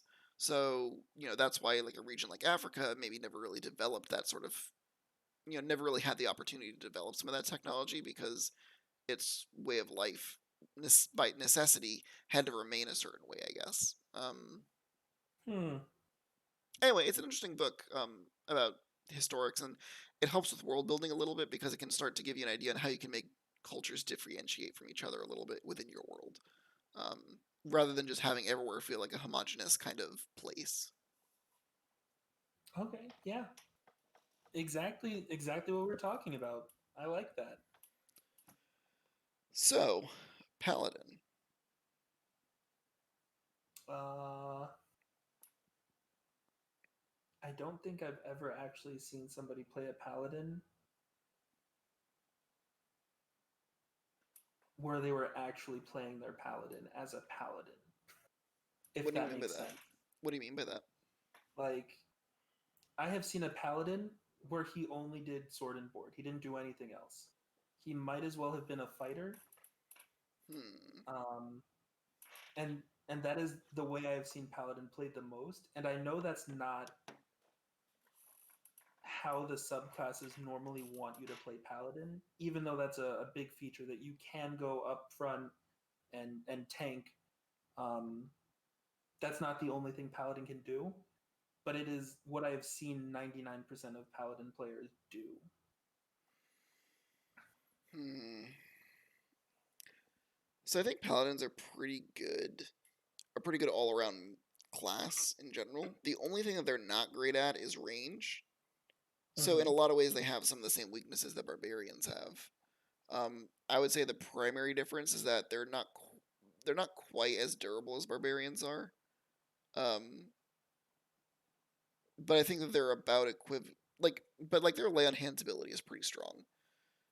Mm-hmm. Along with some of their spell casting, it's limited, but it's still pretty good. I think the divine smite though is kind of what Smite is powerful. it's dumb. Is real dumb. Um, because you can easily get up to damage amounts that are just off the chart. Heaven Mm-hmm. forbid you hit something with a critical hit, right? Um, so I think for that reason, even though it's not as tanky as a barbarian, I think it's probably similar to. I was ready to put it in A class, although thinking about the divine smite ability, I could probably be convinced to put it into S, but I think A is probably a little bit safer because I think that in general, the fact that it's limited at range in the way that it is, I think, is a big factor, and its mobility in general is problematic. I'm okay with A. Um, I was leaning more towards B, but then I remembered Smite. Um, and if you were leaning more towards S and I was leaning more towards B, but we're both kind of settling on A, I think A is a good place for it. Yeah. So, this is kind of where we feel about it. So I guess just to recap, we have Wizard, Cleric, Druid, and Rogue in S class. So Yep. far and away the best classes in the game. If you had 4 people to play a game and you wanted the most powerful party you could put together without multi-classing, you would have 1 Wizard, 1 Cleric, 1 Druid, 1 Rogue. Does that sound about right? Um, without multi-classing, I think you still take Barbarian over one of these. Because we did say that, like, Could be convinced. yeah, I would take a 20th level Barbarian over one of these. I don't know which one, but I Hmm. would want the 20th level Barbarian in there if it's all single class going to level 20. Yeah, that's fair. Hmm. If you're not going to level 20, I do think that this is the ideal four player lineup, though. Okay, so you're saying like if it's like a group of like 5th level characters, you'd be fine with a 5th level Cleric, Druid, Rogue, and Wizard. Yeah. Cool. A class Barbarian, Bard, and Paladin. I think that one thing I think that we should be really clear about is that the differences between these classes is so minimal, with the exception of Ranger. Um, Yeah. as far as like actual power level is concerned, like any player can sit down to a table and play a monk, and they're not going to feel that much weaker than everybody else in the party. The monk can fill the role of melee damage. It's not a big deal. Um, Especially if the monk is taking the right subclass and one of those other characters is taking a wrong subclass, in air quotes. Um, they're definitely gonna feel better about their power level if that is the case. yeah, They so might even be more powerful than some of these characters with the wrong yeah, with like a subclass. subclass that's not so great. Yeah, But I think that like 5e does a really good job in general of balancing the classes such that none of them are really that much more powerful than any of the others, um, except Ranger. except Ranger, which even then is like better than it used to be. I still think it's clearly the worst, but that's not because it doesn't have good subclasses. I think it's strictly just because it has so many bad ones. Yeah, it's not that there's nothing good to do with Ranger. It's that There's only it two took good so things. long, and there's only two good things you can do. Yeah. Um, so that's part of it. I think the other reason too that I don't like Ranger, and whenever I guess we get to the Ranger podcast, I can talk a bit about it. But I think Hmm. that Ranger is a class where every other class can do the things that Ranger wants to do, but better. And Yeah, if you ask me, I think that Ranger should have been a subclass of fighter. uh, that's probably very fair. That is probably really fair. Because all you want is just a fighter who has maybe a little bit of casting and is good at tracking people outside. Maybe has an animal companion, if you consider that to be a key aspect of the Ranger class. I actually don't. Yeah. Like, not everybody is Dar from fucking the Beastmaster, right? So yeah. Uh, yeah, yeah. Anyways, um, so I think that Mhm. anybody can play any of these classes and not feel bad about it. This and is and just I do want to point out that we're not saying don't play a ranger, and we're not saying don't play any of these subclasses we don't like. Um, we're just saying why we don't like them personally. from a power level. That Yeah. said, like, I still think Warlock is probably one of my favorite classes in the game, like just as a rule, anyways. And I personally would love to play like a barbarian or a fighter or a paladin. Like, I'm not actually all that partial to rogue or clerics in general. I've never played any of those classes. Uh huh. So actually, no, I've played a rogue once, but that was a long time ago. Um, Soto says he's never playing a ranger again because of us. okay, I mean, it's your loss, dude. Like, I do think that there is stuff to be gained by playing these classes. I don't think it's all bad. Um, but I'm pretty sure he's joking. I hope so. Um, what we'll do is if we ever have like a game where we like DM live on the stream or whatever, we'll have Soto play as a ranger in our game. Um, So yeah, please play these classes, everybody. Yeah, give it a try. Form your own opinion. This is just, where we think it is power wise and why we don't like it. Yeah, from like game balance perspective. Mm-hmm. Um, yeah, so I guess just finishing up the tiers. So Barbarian, Bard, and Pally were in A class. Warlock, Sork, and Fighter were in B. Monks were in C. Rangers in D class. And I think that Rangers are pretty close to getting into C class. I think, maybe one or two more decent subclasses, and it probably is there. Yeah, maybe, we'll see. Yeah. And we don't have it on this list because it is relatively new compared to this tier list Mm-hmm. when this tier list was created. But Artificer, where would you put it? I literally know nothing about it, but where would you put it from what you know? Oh boy. So sorcerers are cool. Wizards are sweet. Artificers, chef's kiss. Um, they're actually they're a really cool class. So one of the key things about artificers as a whole is they can make magic items for the party and for themselves. Oh, S tier, easy.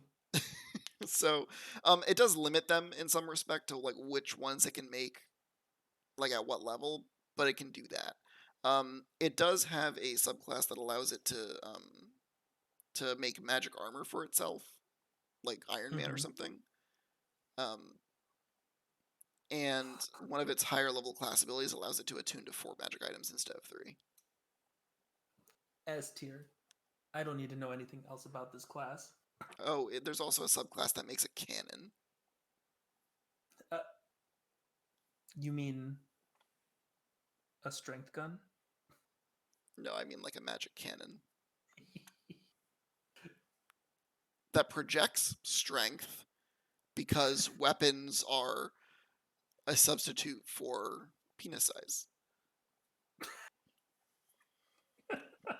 Clearly. Artificer goes in S tier.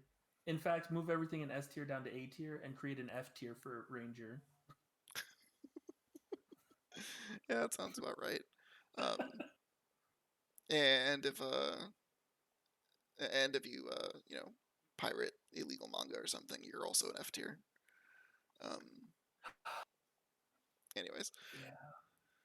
so we got kind of off the rails a little bit, but I think overall that went pretty well. I mean, we could afford to get off the rails since this is our longest episode yet. It is our longest one yet. So I think with that we probably shouldn't bring it up to a close. Oh yeah. So with it, everyone, thank you so much for coming by. We really do appreciate it. Again, I'm your host Owen and co-host Marvin here. Um, this is talk. And we apologize for all of our audio issues today. Oh my God, yes. Hopefully we'll get that hammered out next time. We are professionals, I promise. So Maybe you. I'm being generous with the you know the label. Anyways, if you are on YouTube, we stream this show every single Thursday at 9 o'clock Eastern Time. Every Thursday. Every Thursday in the PM. If you are on YouTube right now, come to twitch.tv/Vladdviever. Give it a follow. Or you could follow twitch.tv/𝐁𝐚𝐫𝐿 and follow him too. He co-streams. We stream the same show. Occasionally one of us has better audio quality, so like, you do you. Give either Maybe of watch us. both of us.